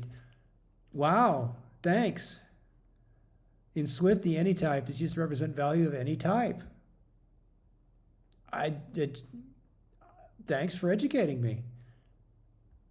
Including instances of classes and bridged Objective-C. Here's an example. Here's an example of a call. That looks pretty familiar, doesn't it?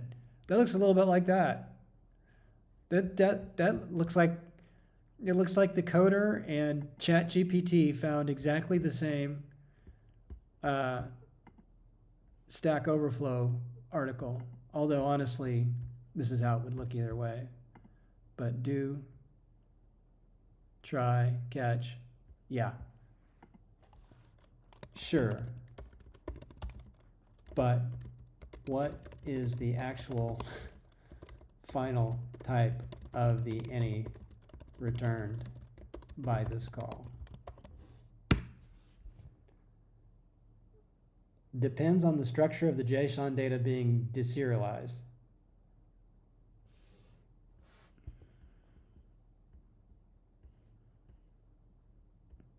The actual type of any returned by JSON serialization depends on the structure of the type being. The any type is a type arrays that cannot represent the blah, blah, blah, blah, blah.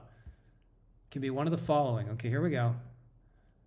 JSON object as there. Dictionary with keys, with string keys. Okay, or an array of any's.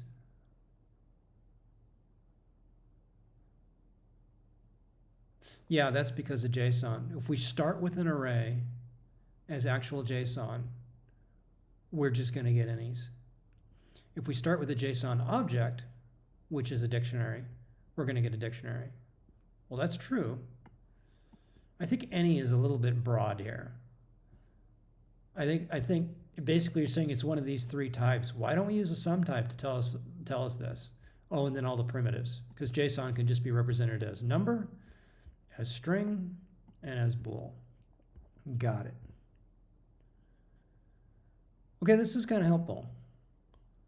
So I think Connor has a point. To get the best out of ChatGPT, you've got to figure out how to use it. You got to dig at it. You got to prompt it properly. I mean, I could have figured this out, but it's coalesced this information for me. So this is good. Type array representative values use the compiler cannot determine. Yeah, I know the compiler doesn't know. But the reality is at runtime, we're going to get this. We're going to be a dictionary. We're going to be a straight array if it starts as an array, if it's a number, if it's a string, and if it's a Boolean. That's a pretty tight set of possibilities. It's only 5. But the point is, by the time we get it, we're expecting a JSON object at the top. We're expecting this. And if we fail to parse it as a dictionary, if we fail to coerce it, notice how I use the word coerce instead of cast. It's crucial in checking cast. Coerce the any type to the specific type, or try to coerce it to avoid runtime errors if let, guard let. Yeah. Okay. All right. Thank you. You actually helped me this time.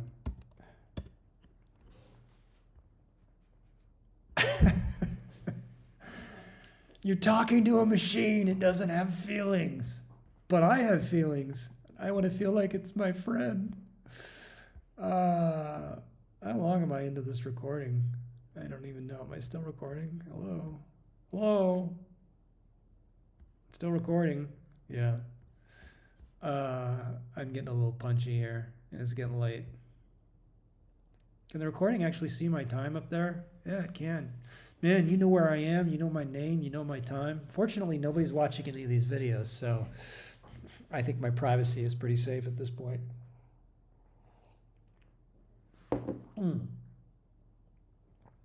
Yuck. Something bad in my glass there.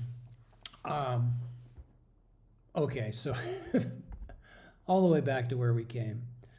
The whole point here is within post-URL, by the time we get down to here, we're expecting all of our posts, all of our REST responses are always going to be a top-level JSON object, which is a dictionary. It's an array of name-value pairs. And if it's not, we actually return failure.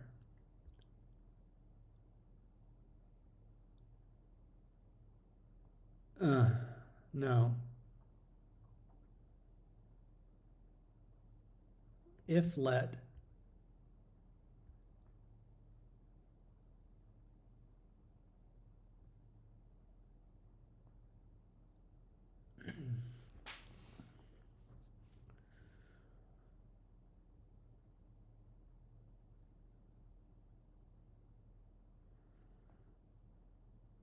so this basically is saying if this is nil,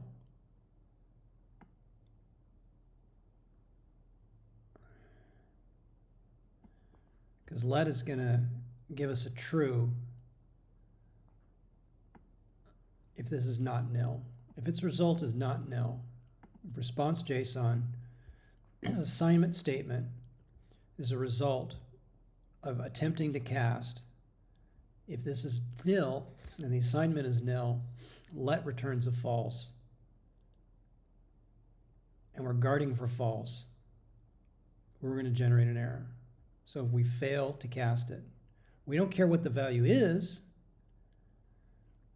I mean, we don't care what the content of this dictionary is. We just care that it's a dictionary. And if we don't, we're saying, what's weird is we're saying we're going to fail with the status code. And if we got here, our status code was going to be okay, right? If result is success, status code's 200. So we're saying fail with the 200. This is kind of stupid. Oh, well, no, this is just necessary to avoid putting in bangs in here, which is fair. I was about to say, well, we know response is not nil here, but we don't know that response. Response. It's so unreadable, just the choice of names. The choice of names makes this, like, your brain, the computing stack in your brain, name association to concept here, has to just do gymnastics to know that this response is not the same as that response. It's this response, which is this data passed back from this response JSON method call, which then gets named response JSON, which is a thing. I know I'm being kind of very nitpicky, but names matter. Names matter. Words matter and names have power. And we're just saying empty. But technically, it's not necessarily empty. It just is not a JSON object. It could be an array. It could be a single value. So really, this argument should be networking error, not dictionary, not JSON object, not a collection of name-value pairs. One of the other four choices. The point is, by the time we come out of here, we don't even know what that JSON string looked like. This guy has been parsed for us. And I'm assuming that if it parses the top level into a dictionary, it's also parsed all the way down any sub-dictionaries that are within it. In other words, I'm not going to get a object within an object. There's that word overloaded. I'm not going to get a JSON object, a collection of JSON name value pairs within another, and it's going to be just the string.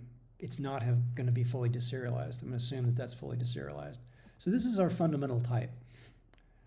Inside the app, when we're looking at any data coming from the back end, and ostensibly any data we send to the back end, in our parameter block here, because we already know parameters is a dictionary. We've walked this back up. This ultimately comes down to this dictionary type. Same thing. String-based dictionary. So we never see past this JSON. And I'm happy with that. I think that's fine. I think dealing with raw JSON is of no value. So I don't have to actually store it as JSON. From the app's point of view, this is different than converting to and from a binary relational database structured format. I've already got a binary structured format, but it's a binary dictionary format.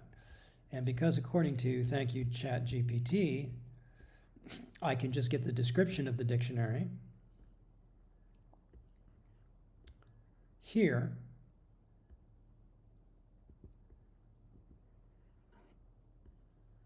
It can store it in whatever string syntax it wants. I can just save it as a string. Now, should I reserialize it to JSON? Simply because if I want to look at the files directly, that's the syntax I'll be looking at. It will ostensibly match the syntax of the JSON I originally got, assuming that all of its content is accurately preserved. It's bidirectional.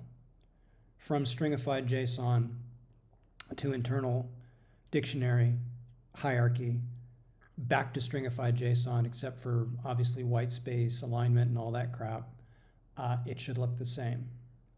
It should be semantically equivalent.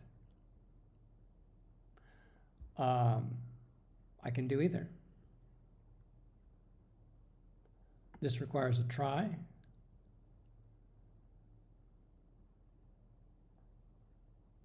No, it doesn't, or does it? Let's see, my dictionary.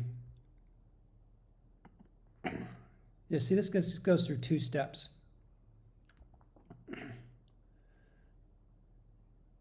I don't think this really does anything.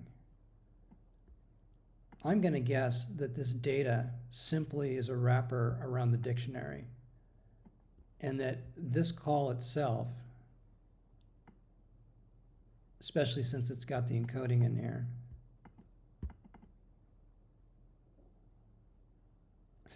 I'm just going to do the simple thing for now.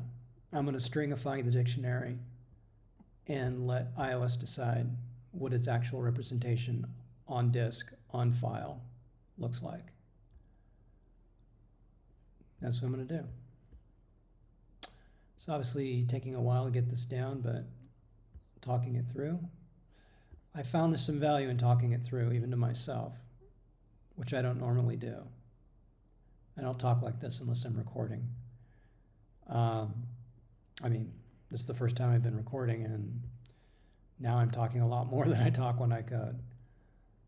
But I found from actually recording the first one, it's what gave me the revelation, at least watching the recording back, to say, you know what, why am I doing this whole SQL database conversion when it's totally unnecessary? So back to where we were. Store string, cloud line set, toString. What did I do? There's no toString. Description. You know what's nice about this is maybe even in the debugger, can I do that? And description type is what? Is it a string? It says string representation. This is one of the problems with type inference. As tacit, well, it's not really tacit, but as terse as type inference is, when you're looking at sample code, you don't have the benefit of an IDE. So I don't know what that type is, right? The code's not telling me. I'm relying on a compiler to go through and figure that out, right? I don't know what this is. I don't know what description type is, looking at this code. But in something that has no type inference, it requires type declarations, I would see it here. So C++, C, well, C++ has auto. So in C, I'd have to say, what is this? Char star, const char star, string, standard string, Again, C++, I can do auto. Yeah, there's a price. There's a price to pay for type inference and readability in code when you don't have the tools at your fingertips to help you. So I have no idea what this is. In theory, if can I jump definition? I'm gonna bet this doesn't work. What a shock. But what we're going to do is we're going to say store string as file. So we're going to make this store string as file.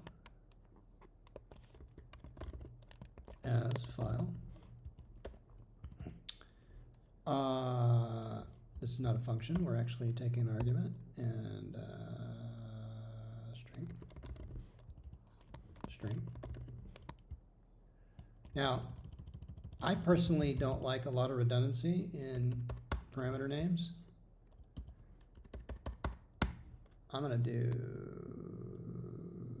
can I do this? Do I have to give it a name? I don't have to give it a name. Do that, right?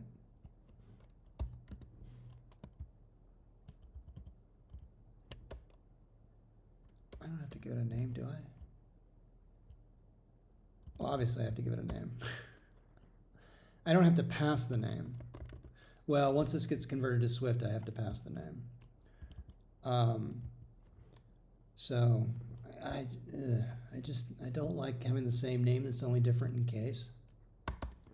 Let's just go stir.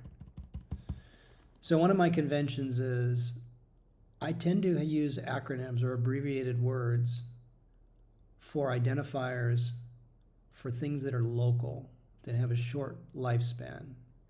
I don't like long names for something that is extremely local, the name binding itself. String is a global type. Stir is only local parameter to this block, to this function.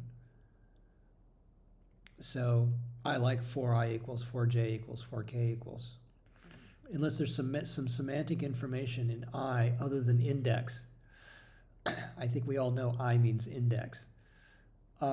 If we've done any programming for any length of time for almost any language. But for somebody to say, well, it needs to be count or index. I used to follow that strictness, but less is more as far as I'm concerned. We need a file name. So we say file name, file path. It's always confusing to me. Like file name could be a path and a name. A file path could be a path and a name. I tend to use file spec, file specification, meaning it needs to be a complete specification to a file. If it's just a name, then the current directory is the default. But a path by itself would be insufficient. That's why I don't like saying file path. And I also don't like saying file name, again, because sometimes you could read that as being, oh, just the name part. No, file spec, file specification. I prefer it. Also string. All right.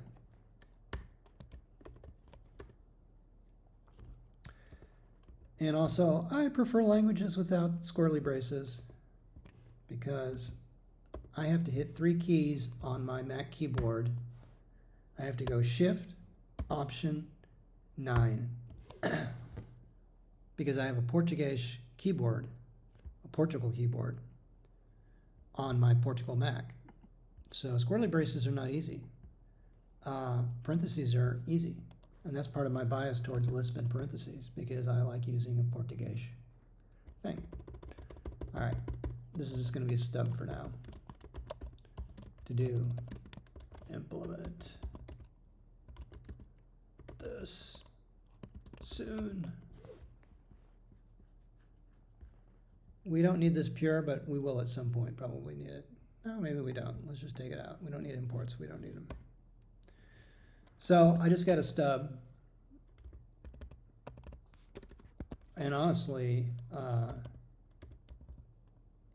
I don't know if there's going to be a platform independent library here or I even need it. Store string is file. I should require the app mutant, because yes, yes. I'm just going to continue along. I mean, I could grab the global app mutant. I don't want to do that. Let's do app mutant. But we're taking other parameters. We're not currying this. If I was being extreme like I was originally, I would curry this, return a function that takes a string argument that returns a function that takes a file spec argument. To give it composability, so I could pass a partial application of store strings as file with an app mutant to a function that only takes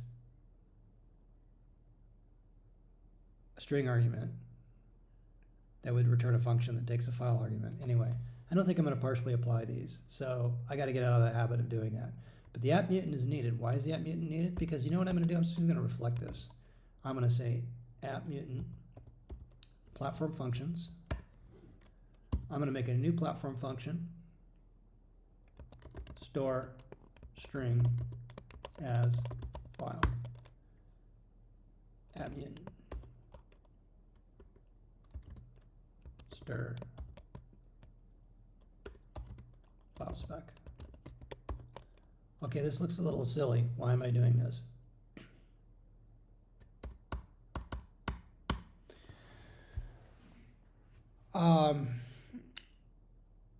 Because this same function is in the common code, which could be called by Kotlin or called by OS. The fact that it's delegating to a platform function is unknown to the caller. It could be implemented here, or it could do some other logic here before calling the platform. But I'm going to bounce it back. Why don't I call the platform directly? Because this code shouldn't know that it's depending on its own platform to solve this problem. This is a level of indirection that makes sense to me.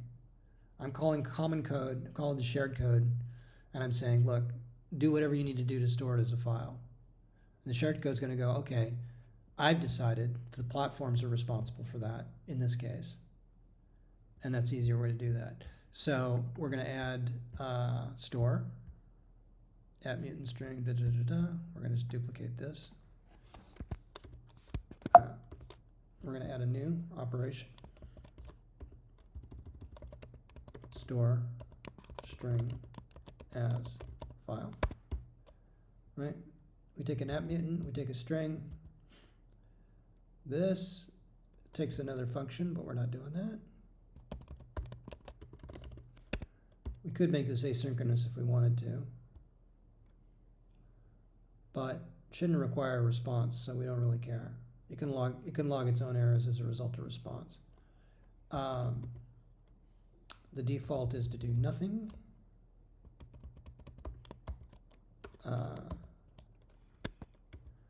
So store string as file takes returns app mutant. It equals app mutant. Oh, sorry, I have to make this this closure, this lambda, look like that. I don't care about that. I only want to do that. There we go. So the default is it returns the original app mutant. That's the way all these work. Right? Whatever app mutant is passed in, if it does nothing, it just returns what you passed it. So there's really no overhead. There's no copying happening there. Just fine. This is the default. But when I put in a new platform function, this doesn't actually have to be implemented. So unlike expected actual, if I did this as an expect and an actual, I would have to put in an Android implementation and an iOS implementation. But since this table includes a default that's a no-op, it's optional whether I implement this. Now, obviously I'm going to implement it, but I don't have to. Well, I guess I kind of do, because otherwise it's going to say, what are you using for that? Let's see if I can compile this without it providing implementation. Maybe I'm wrong.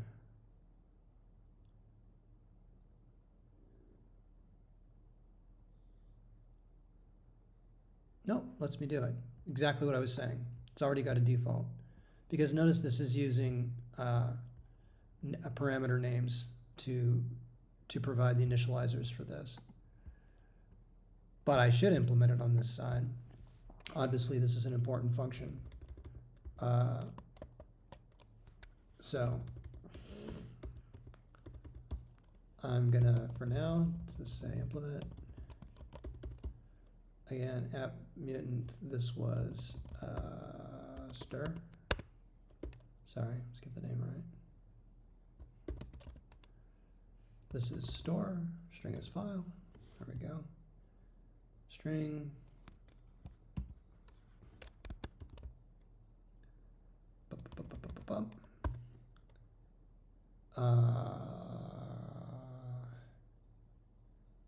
Oh, right. I'm not using the parameters right now. Oh, but I want it to give me little warnings because it's not implemented. File spec string returns an app mutant. Oh, these are the. Is this the curried? These are curried.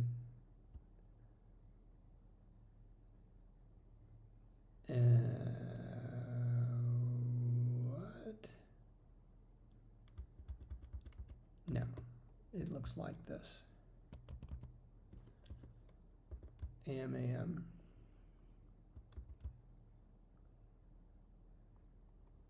Looks like that. There we go. This is what functional programming looks like in Kotlin, at least the way I'm doing it. Okay, so this builds, which means that this should now compile. I need to give it a name.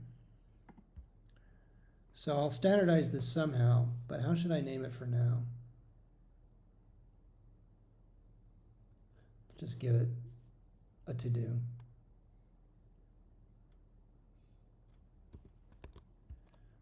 I want this to stand out.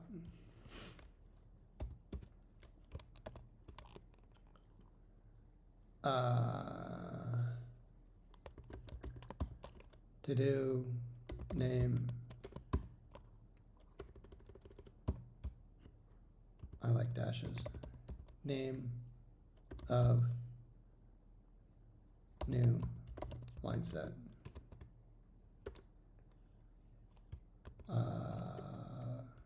From script scene. Dot text.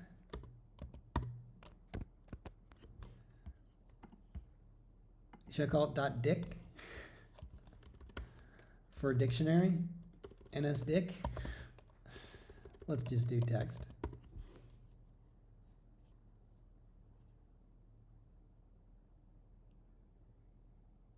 This should build. I don't, actually, I think unlike the Kotlin side, if I add a new platform function, it's going to complain that it's not being provided. Well, let's see if that's the case. And then once I've done this, I'm going to stop recording.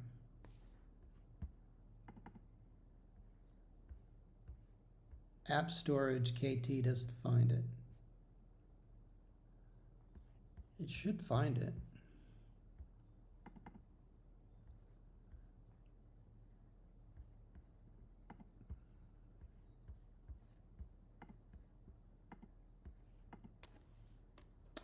Oh, do I have to say do?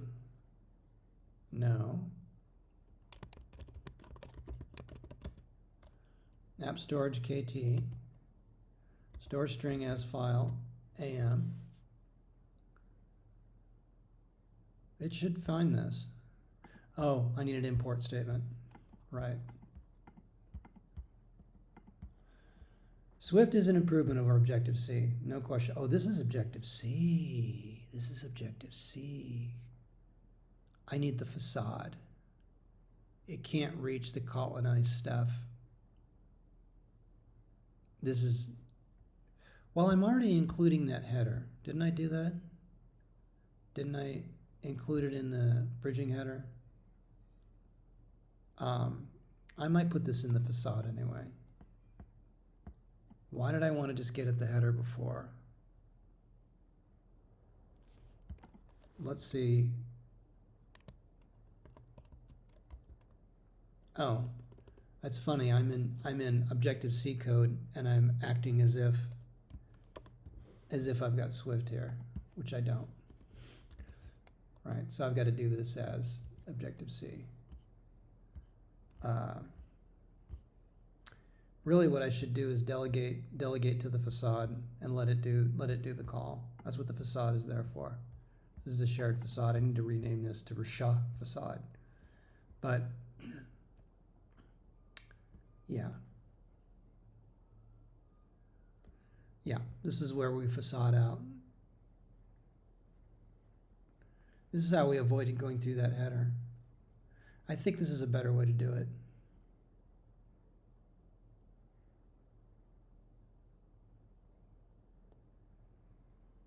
Because these are actual functions.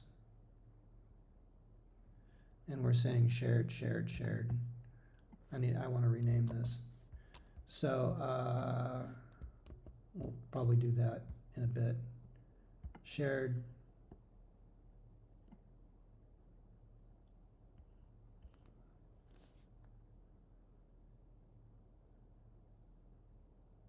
This stuff is doing more than just delegating a call. Call with global app mutant. That's why I do it. Because otherwise I have to pass the app mutant in. Yeah, there's more going on with this facade. This provides the global app mutant wrappers. You can see it right there. Okay, so shared store string as file. Right? And stir string, file spec, string. This is what we want. And we're going to do the same thing here.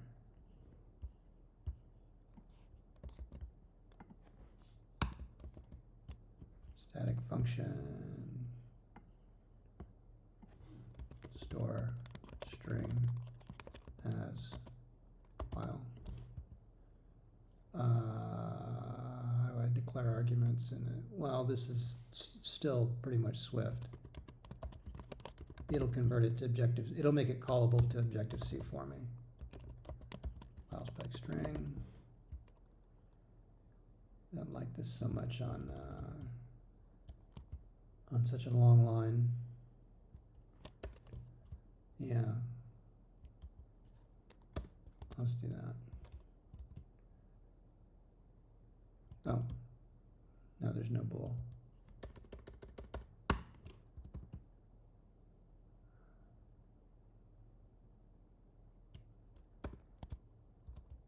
Just make this consistent. Okay. Yeah. Yep. Shared store string as file. Stir file spec. Okay.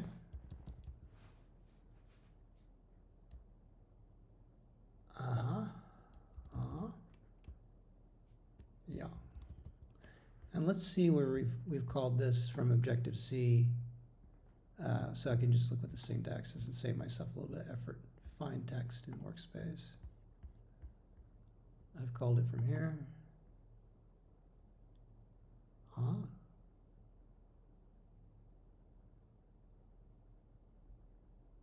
Yeah, okay, replaced by. What? Let's look at this one. Oh, not that one, this one. Find text in workspace.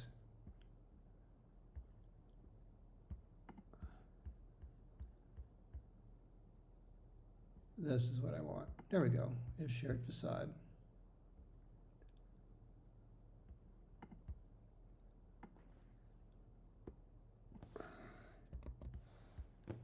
Let's see how I can call this. Look at how much fun this is. So we're going to say store string as file, and then the weird syntax is like, I I think we just do this for the first argument. But then I have to provide the second argument without comma, file spec. It's been a while since I programmed Objective-C. I mean, obviously I can see how it's done elsewhere. No, there's a comma. All right. So what happens when you jump languages? It's not so obvious. Should only program in one language, man. Just become the deepest expert ever in that one language. This is the weirdness. Is it takes the method name and it says with. Store string is file with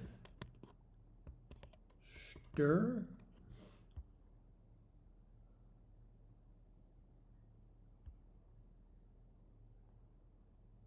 Oh, and this needs to be an added. I'm assuming that's an NS string.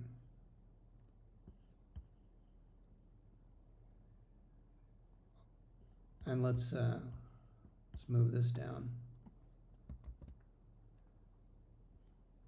Oh, I got to deal with that, but I just want to get this thing compiling.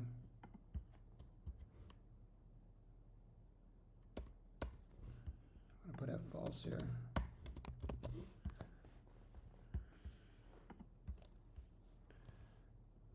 See if it could swallow. Can you swallow? All right.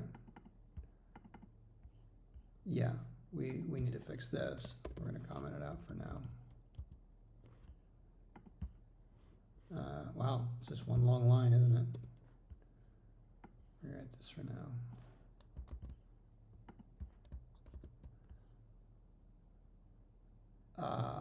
This isn't going to work either.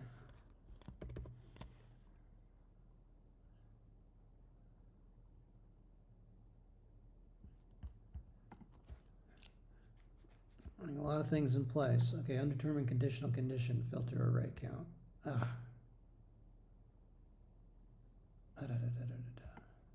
Let's do this. I just want to get this one thing. I'm just going to assume we have a new object and we're going to create it. And we're going to say false. For loop. No, we need the for loop. We need the for loop if true.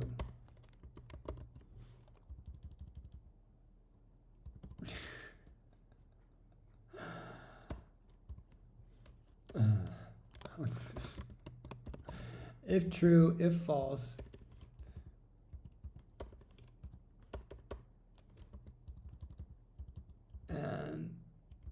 And if.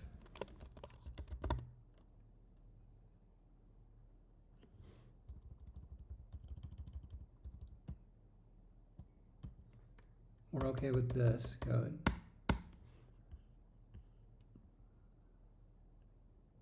So basically this is our for loop. Our for loop ends where? Here.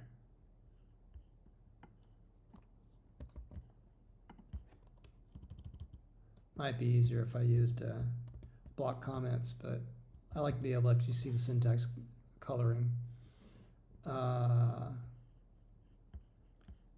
This is going to be an if false as also.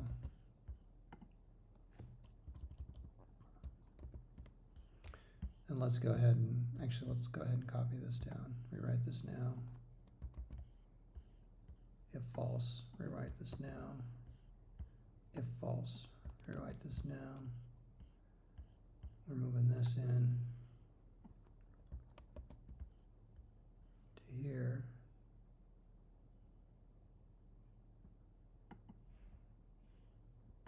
This is kind of this.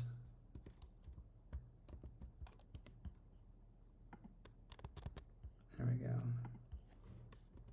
We don't have to say rewrite this now here. Okay. So we got the basic outer for loop block, which is fine.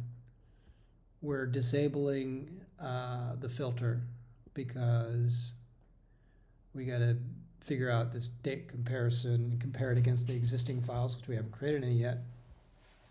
We're assuming we have whatever there is going to be written. We're going to store it as a file with string. This actually could be independent though. It could just go out and say, look, this file's already there with already this string. I would have to do a string comparison, but what's wrong with that? What's the difference between that and update? No difference. Some kind of, we keep track of the, we log the fact that we've updated it, but basically it's just whatever I get, write it. Whatever I get from the back end, write it. This is the brute force way, and it would actually work. I might not need this other stuff. The delete has to happen. If it's not in the list, it needs to erase the existing file. But a creation is create a file that doesn't exist. If it already exists, I'm replacing the existing file with a new one. So brute force is just rewriting those files every time it synchronizes. Okay, I'm all right with that for now. Let's see if we can compile. File spec.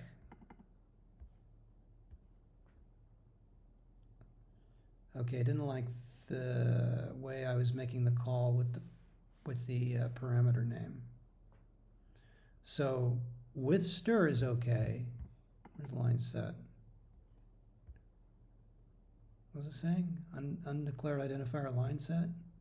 Oh, on the log. I don't care about the log right now.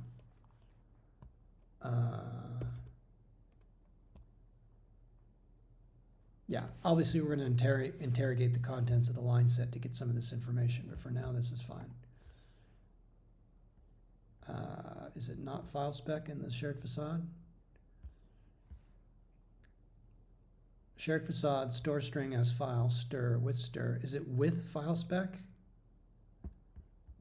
Let's just look at calls. Cloud line set value for key.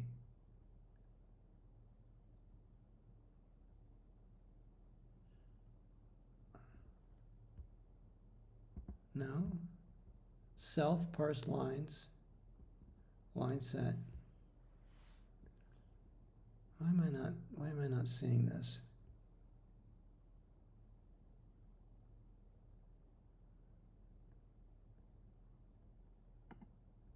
How do I call this?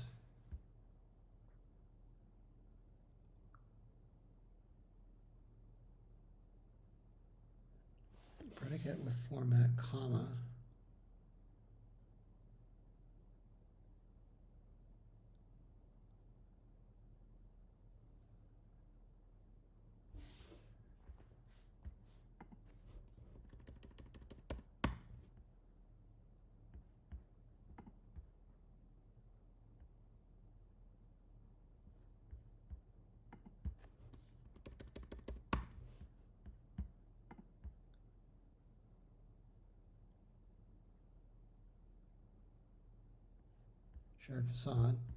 Shared facade, store string is file, store string is file.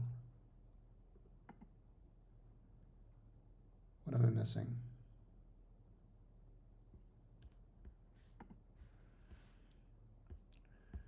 Jesus Christ, all I have to do is just look at any Objective-C code to see how I'm supposed to call this properly.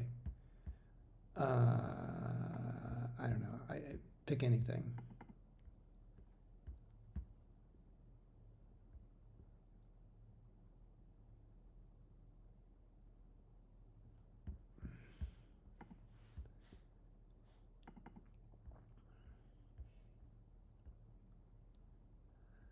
There we go, here's an example. Let's see how this is called. Find text in workspace. There's plenty of Objective-C functions here.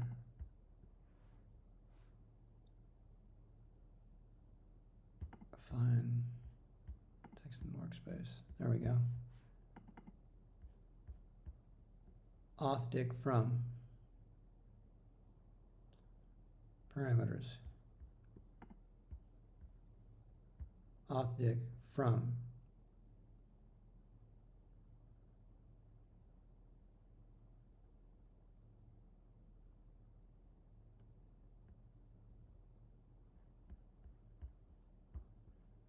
I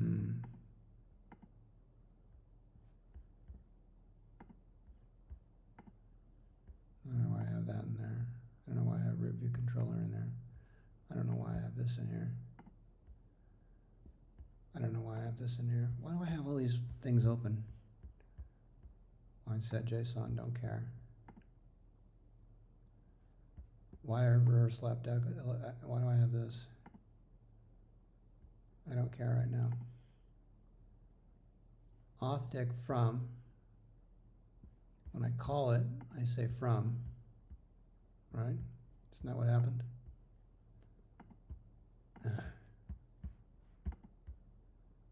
Find selected text in workspace. So when I call this, I say from, the name of the first parameter. So if I go to shared facade, name of the first parameter is string, I would say string as file stir. What if I say that? And then I don't have to give it a name. I wonder if I can do the same thing on both. Can I do that and not have to provide any names? Seems like I could do that and get away with it. See if that works.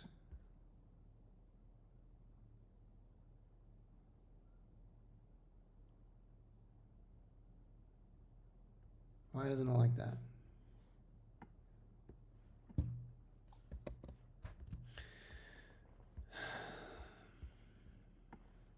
Didn't like that. Okay.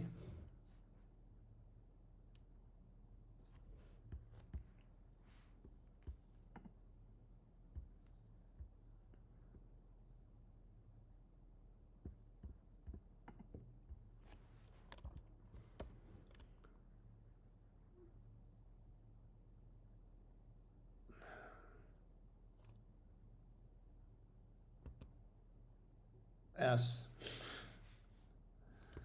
Stir, stir. String. Stir, string. Wow, this is miserable. Ah, what are you doing? Oh, I think Xcode, I think I just overloaded it. I think it just bit the dust. Can't deal. The fuck? Store string as file string. Let's try that.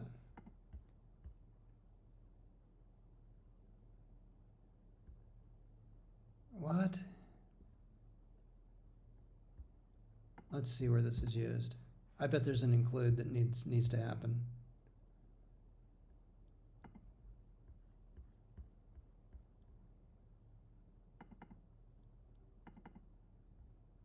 Oh my God, Xcode's dying. It's dying. I think it's hemorrhaging. Yeah. I think it's got some massive memory leak and it's choking. I gotta close this thing down, shut it down, kill it, restart it. Let's restart Xcode. Yeah, Xcode doesn't want to die. It's messed. What a pile. No wonder so many people use VS Code even though it's sitting on Electron. I don't know if they use it for iOS development. Restart. Let's get us back where we were, hopefully. All right, let's just build, see what happens. Okay, shared facade. Review controller. Is there an include file? Is there a shared facade include file? No. No. No. Hi. I'm recording. Dinner time? 20 minutes? All right, thank you. Be done soon.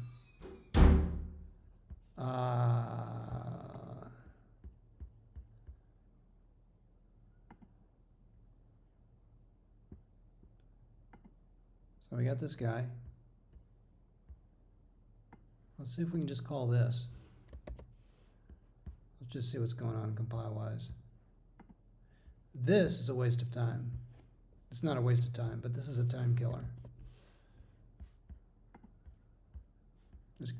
Okay, so it can see this. It can see this method. but it says there's no known class method for this selector. So it has to do something with this stupid ass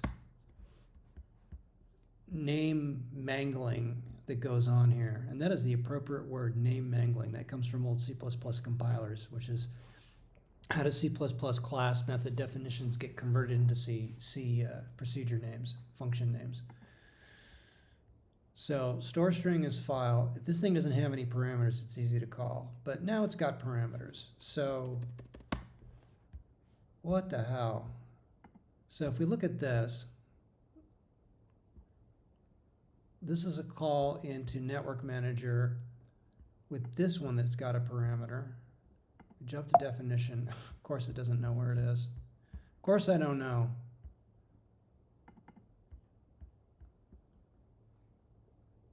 This is the name of the parameter for the caller. This is the name of the parameter for the function. So the name of the parameter from the caller gets attached, gets mangled to the actual method name. And this is a static function too. So it's not a problem with it being static. And it gets mangled. The first parameter name gets camel cased and mangled into there, and it's called in that fashion. So let's just do a single parameter and see if that's what's effing us up. So am I going to keep it as stir? I'm going to just go stir s. How's that? We're going to remove this. Actually, let's just comment it out.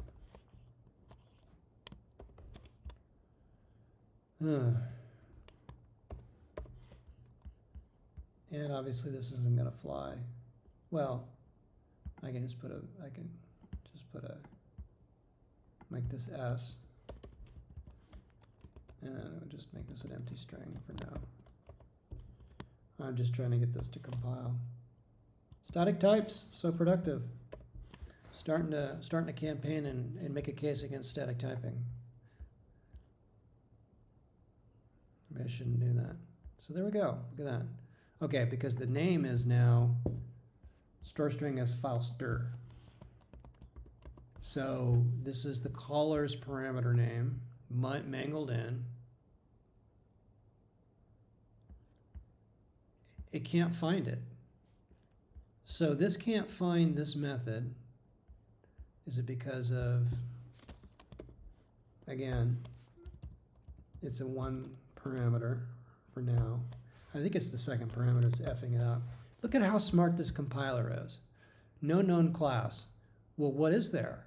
Why isn't it? Is it because of a parameter mismatch? Is it a name mismatch? It's just, I don't know. No known class method for selector.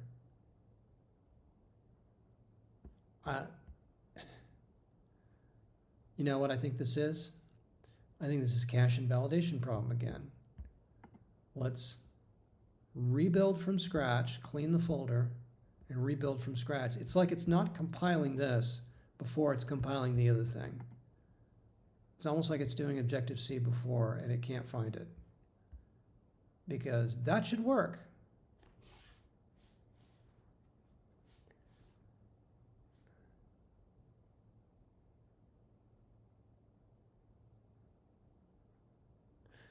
I don't care how many uber features this thing has, there's certain fundamentals that an IDE and a platform should get and should work. Now it's in iOS app platform. Right. I was right. There was some kind of caching of compiling that doing a build did not pick up that it did not pick up that it needed to rebuild this shared facade class before it built this code that used it. It didn't pick that up just doing a build. I had to clean the build folder. Xcode sucks. I'm saying it straight out. It sucks. Okay. So I was right about it needing this implementation, this placeholder, which let's just go ahead and put it in there.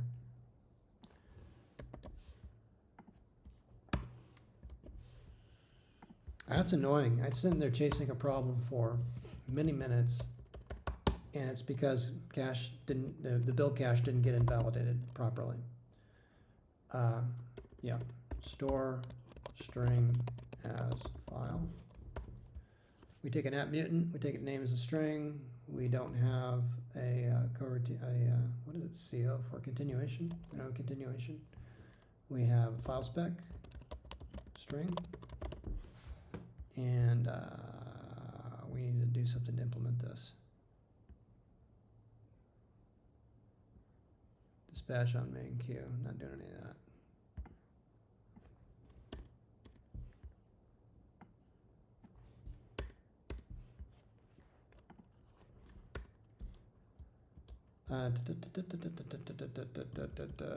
Implement really soon.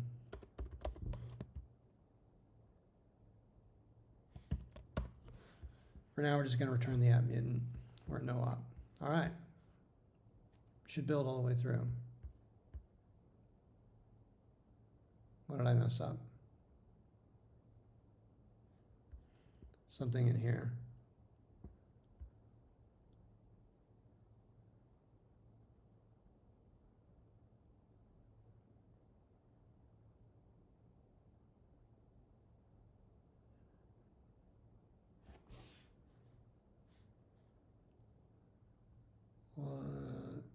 Syntactically is not working.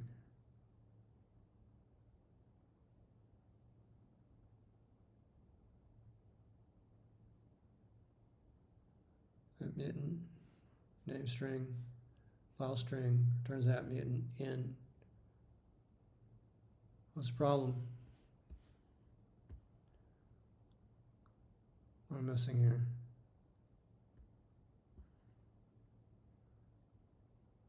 Oh, it's out of order.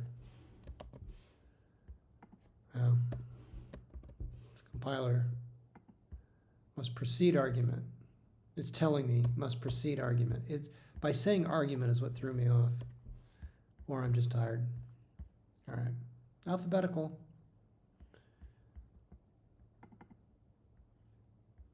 Okay. So let's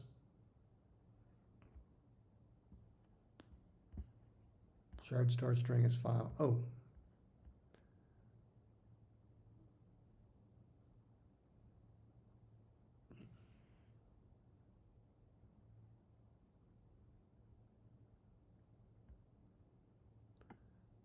This is not going to do any of this. This is just going to do this.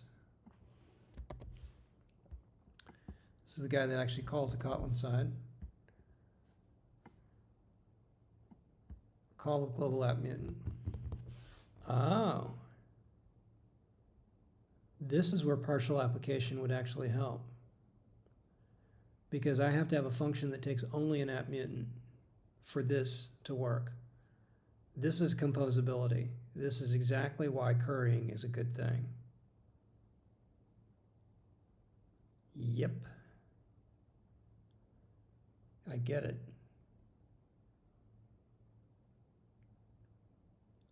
Yeah.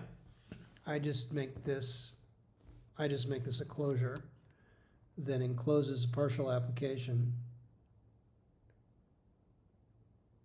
Yeah, this is partial application. This is the value of it. Okay, so I need a closure. La la la la la la la la. I need a closure, closure, closure, closure, closure. Give me a closure. Give me a closure and a closure. Yeah, closures just look like this. That's fine. Yeah, right? Arguments in. I believe that's right.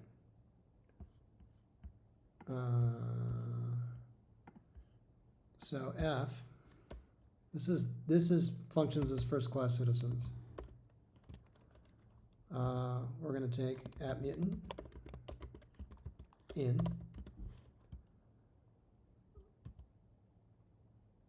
Yeah, we're going to take, I'm passing a closure. It takes a single argument, am app mutant in.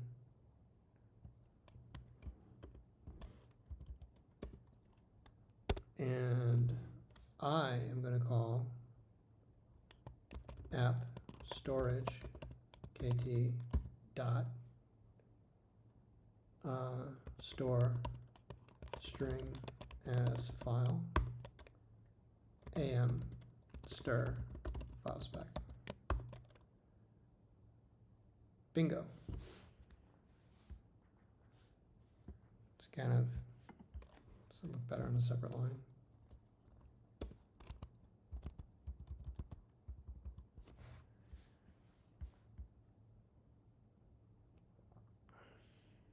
Yeah, I think one line's fine. So f is a function that takes app mutant because that's the signature required by call with global app mutant. A function that takes an app mutant returns a mutant. And I think I have to say return in Swift. In Kotlin, the return is implied, but in Swift, I must say return. And it returns an app mutant. Yes. Shared or string as file, 2 arguments. Call with global app. Yep, there we go.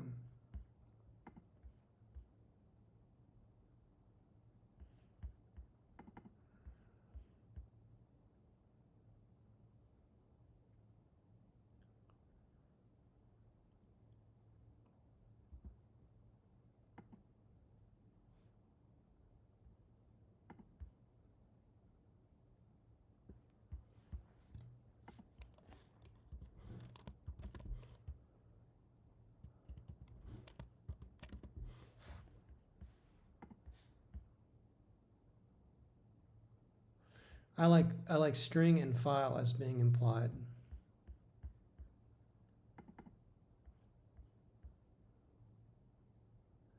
So this is where we're back to it not finding this.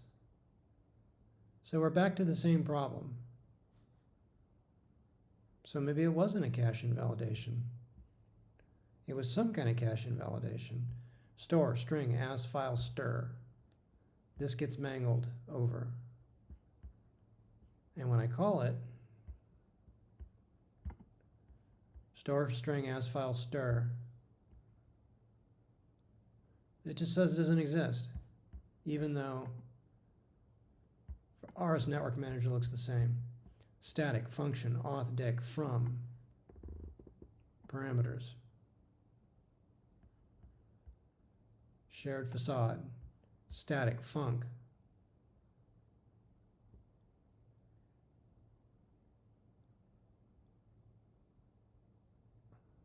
Store string as file. Stir. Single argument. Returns nothing. Do I have to say void? I don't think so.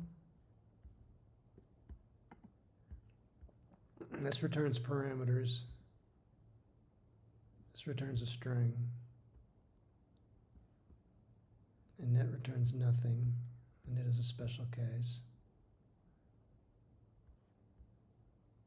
This returns nothing. No, I don't have to do that. So why can't it find it? Store string as file stir. What the hell?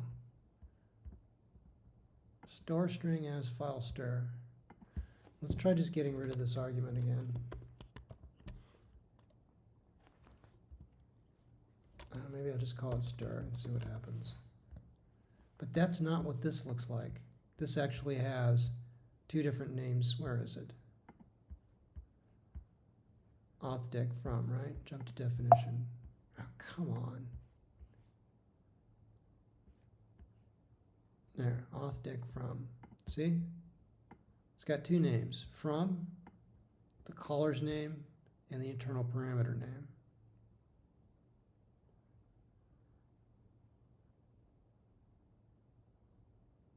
And it returns parameters. And this gets mangled because this code is calling it with the mangled name. But this, it just doesn't like it. Store string as file stir. Let's try that.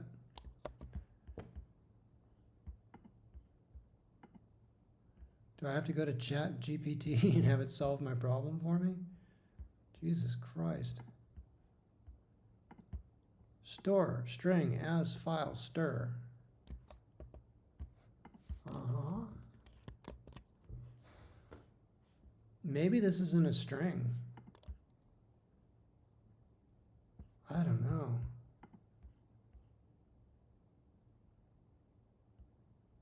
It still can't fucking find it.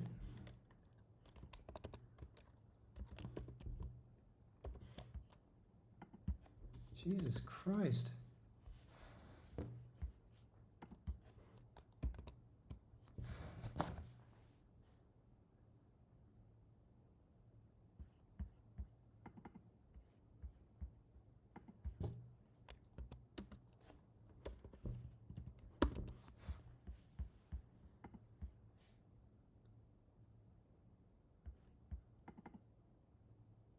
Wow, and now this doesn't work. I just love how it gives me errors and then doesn't give me errors. There's a result? There's no result. Oh, it's bool. I don't want bool. I don't care. Let's do that. This compiler is terrible. There's something wrong here and it's not telling me what it is. This compiler is just awful. It's awful. Look at this. This is the only error I'm getting. It's acting like it compiled that totally. I bet it didn't compile that at all.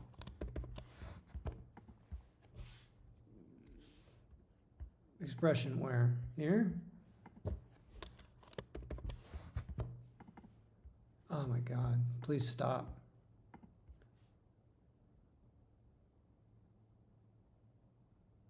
Yeah, look at that.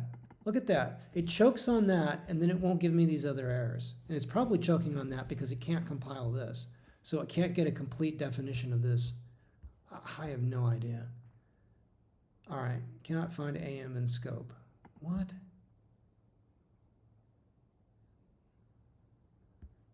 What the hell?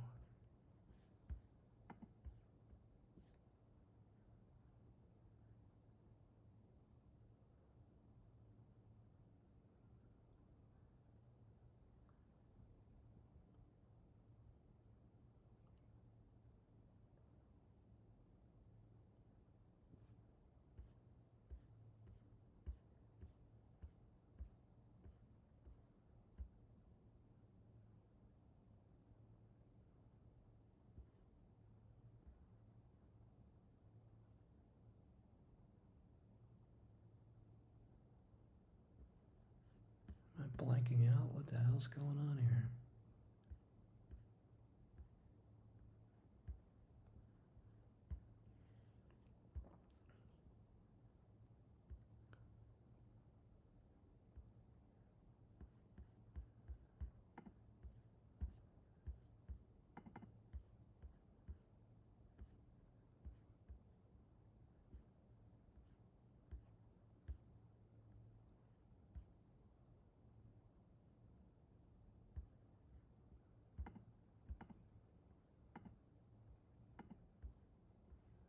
All these closures take no arguments. Just give me a closure that takes arguments.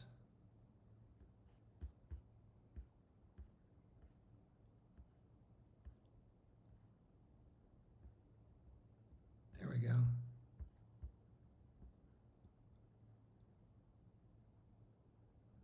These are functions that take functions.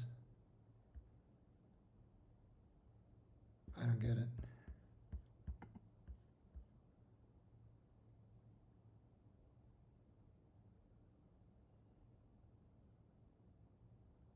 Is this not closure syntax? What am I missing? This is a closure. Syntax is the argument's here.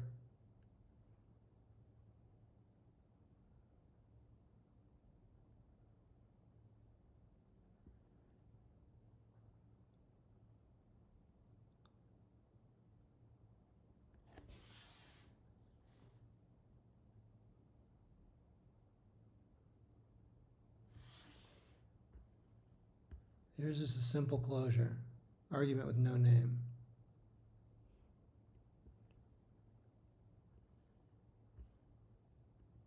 Argument with no name. Isn't argument name type? I mean, what am I missing?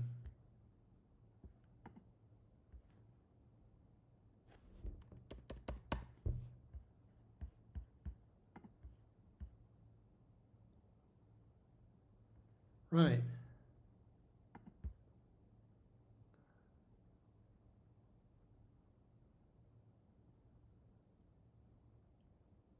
I don't get it. Don't I put the name of the argument here? Isn't AM the name of the argument?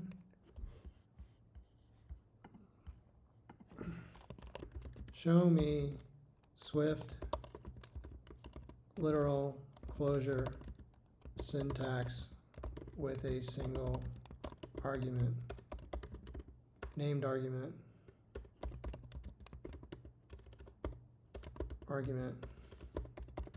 passed to the closure.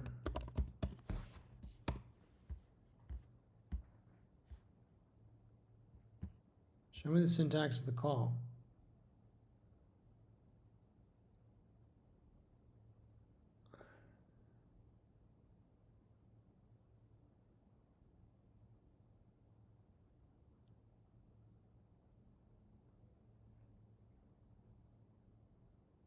This is type inference? Is that the problem? Does it have to infer the type? AMN.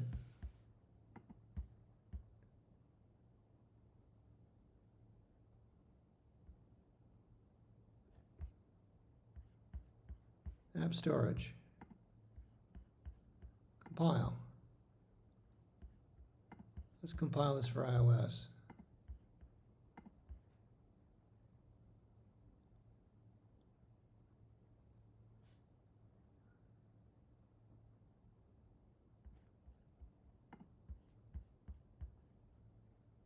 Store string as file, app storage, KT, app mutant, KT,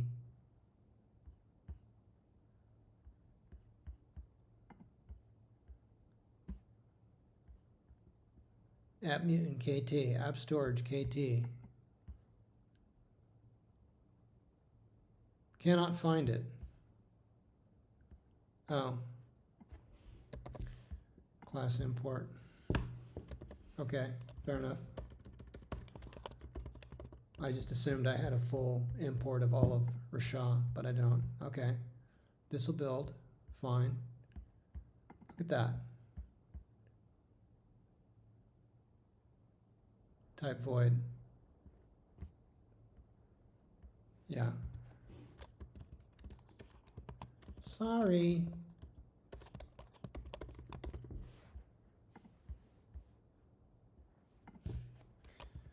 Man, it's easy to mix up Kotlin and Swift syntax. All right, let's try this again. Let's compile it just on Android. It should build the pod. Don't like that. Platform functions. Takes an app mutant. Turns an app mutant. This returns an app mutant. You got to put a return statement in if you, I'm so used to Lisp now, if you put it in a block, right? Should be able to do that. There we go. Let's see if it recompiled this.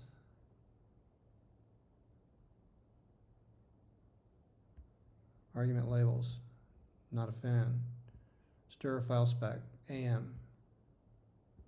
Oh yeah, to call it I have to actually provide the arguments. Isn't that helpful? Stir, file spec.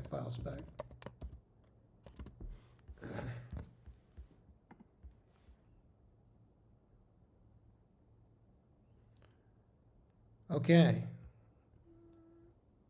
So we got through all that. Now, it successfully built this entire module. Shut up. So this should be visible. I should be able to uncomment this, and it calls.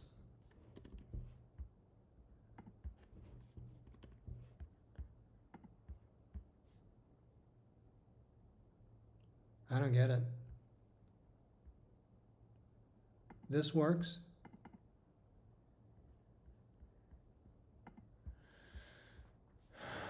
This works. Okay.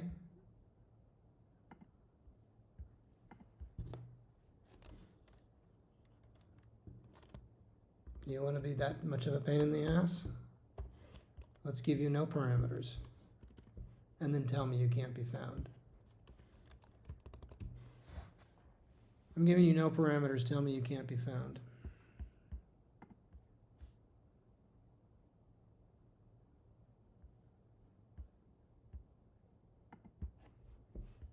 Whatever.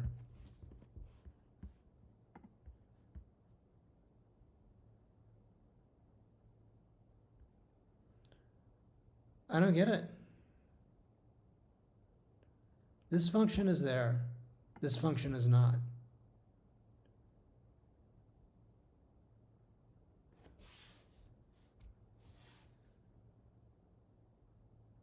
Store string as file stir. Right, I changed it.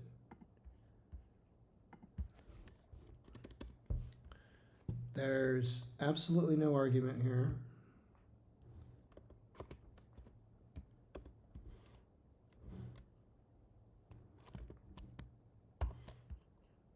Okay. Actually, we've got the closer there. So there's no argument. This one finds, it calls. This one, it now has no arguments. Can it call it?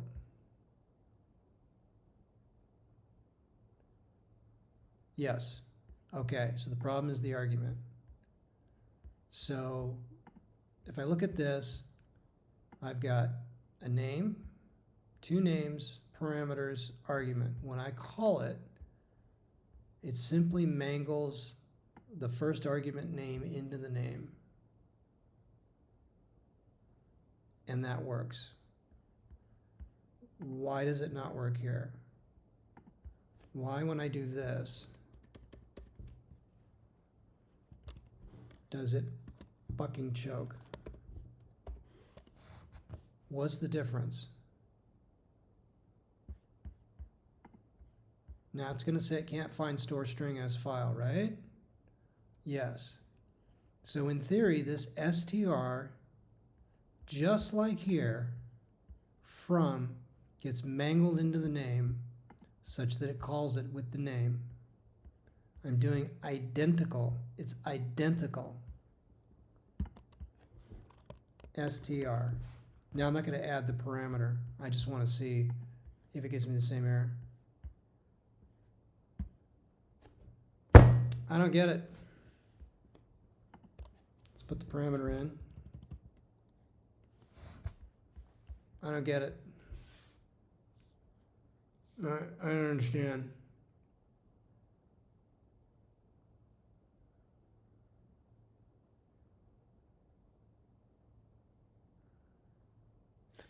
This matches identically this approach.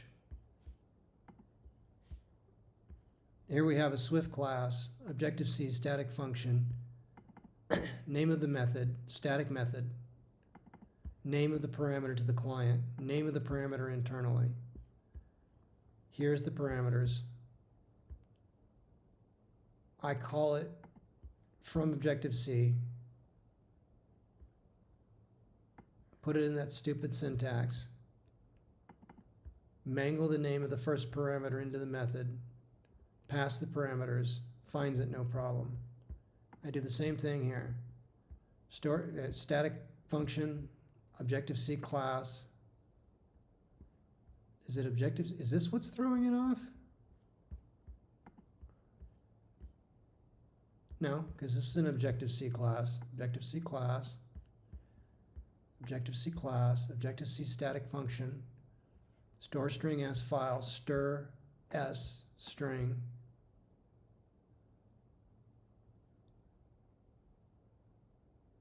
Pass s down.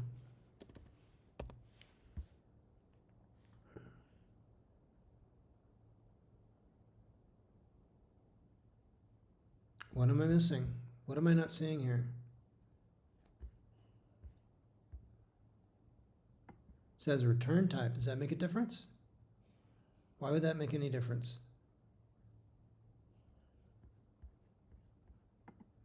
This has no return type. Nothing there. Pass string in. I don't get it. I don't get it. Let's clean the build and rebuild it. This makes no sense at all.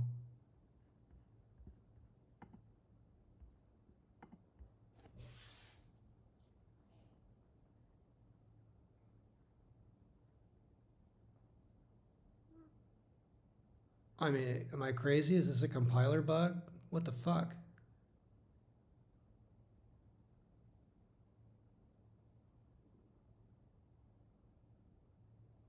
No. And there's just no helpful information here. I literally am gonna have to dig under and see what name's being generated here by Swift. I don't get it.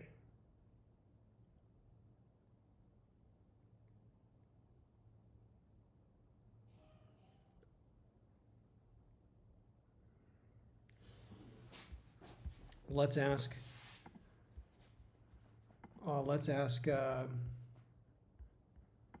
ChatGPT.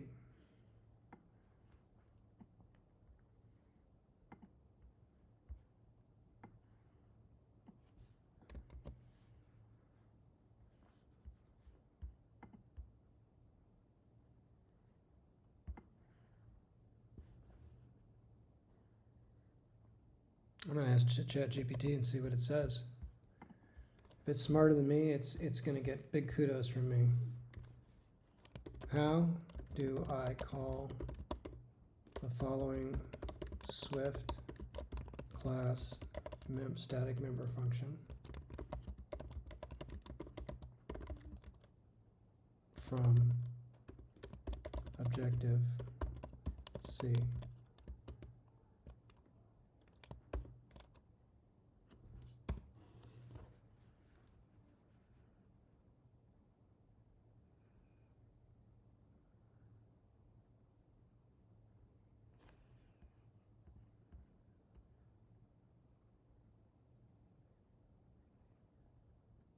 With?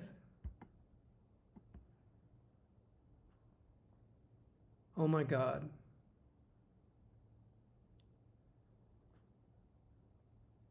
Is there something special about from? Jesus fucking Christ. Who came up with this crap?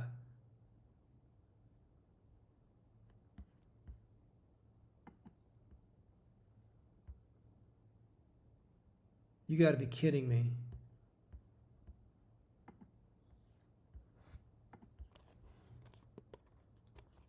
So I have to say with here, but on the example that I followed, from,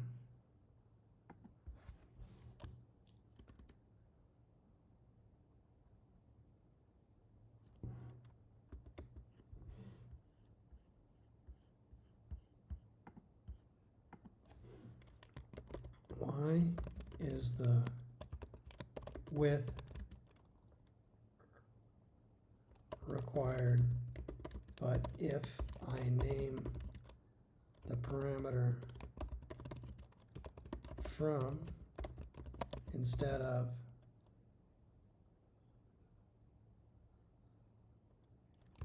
stir, I can just use from.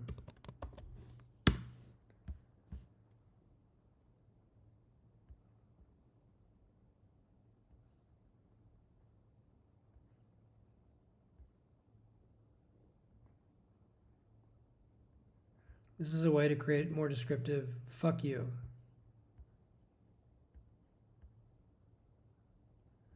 So it does some fucking intelligence that basically says, oh, I think from is more readable, but if you don't use from, you use with. So this is a Swift thing. These guys are idiots. I'm sorry. There's no forgiveness. I know I'm getting angry. It's being recorded. That's fine. It's for posterity. This is brain dead. This is absolutely brain dead. Thank you, ChatGPT, for explaining the stupidity to me. So if I say from, I just say from. But if I don't say from, I have to say with.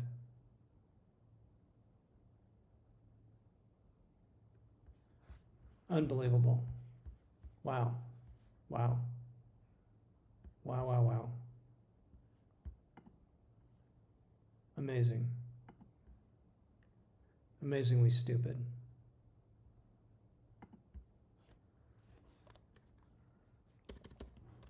What if I do that? I don't think it likes that. I'd prefer to do that. This is what I prefer to do. I don't think it's going to let me get away with that.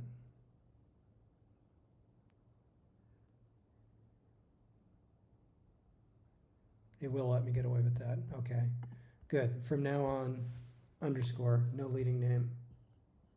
All right. All right, so let's do this. Let's try that. Well, I'm going to have to give points to ChatGPT. It's a good research assistant. Starting to see it.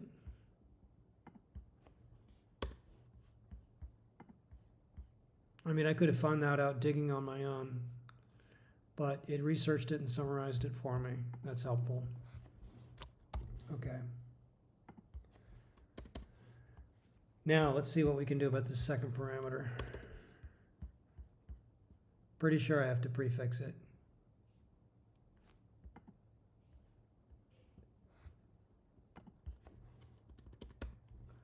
I don't think I can get away with no name. Might be able to get away with no name. Let's see if I can get away with no name. Wow. That's just astonishing. I'm gonna make this stir again. Kinda don't like that stir prefix. Let's just call it S. It's so short-lived, S works for me. This is clarifying. It's a string that's a file spec. This is just the string.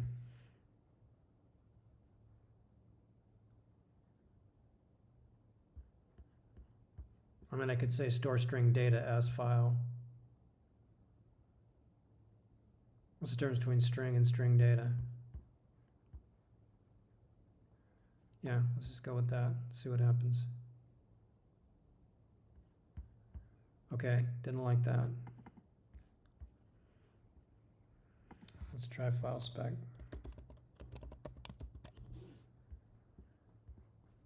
This is what was throwing me off. When I originally had this,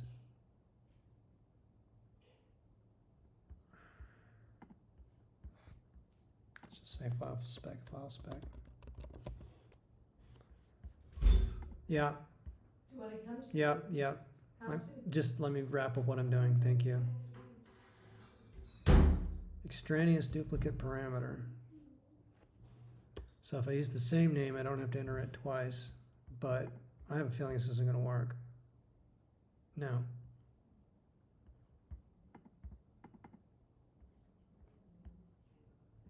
I don't know. Is it with? What do we got going on here? I mean, what other garbage do we have? Yeah. What? Come on. Oh, Jesus Christ.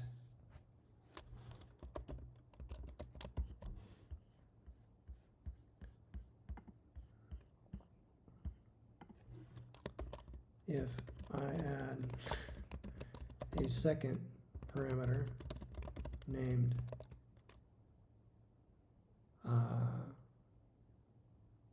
target string, how do I call it from Objective-C?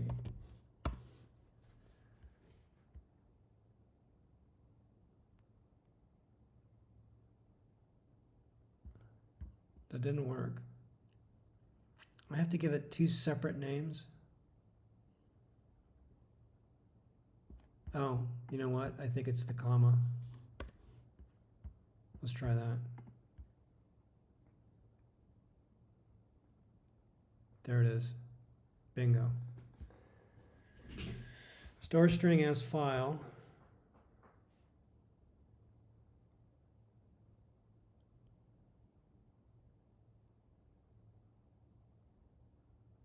Okay, done.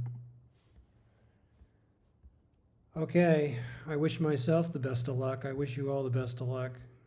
I gotta go.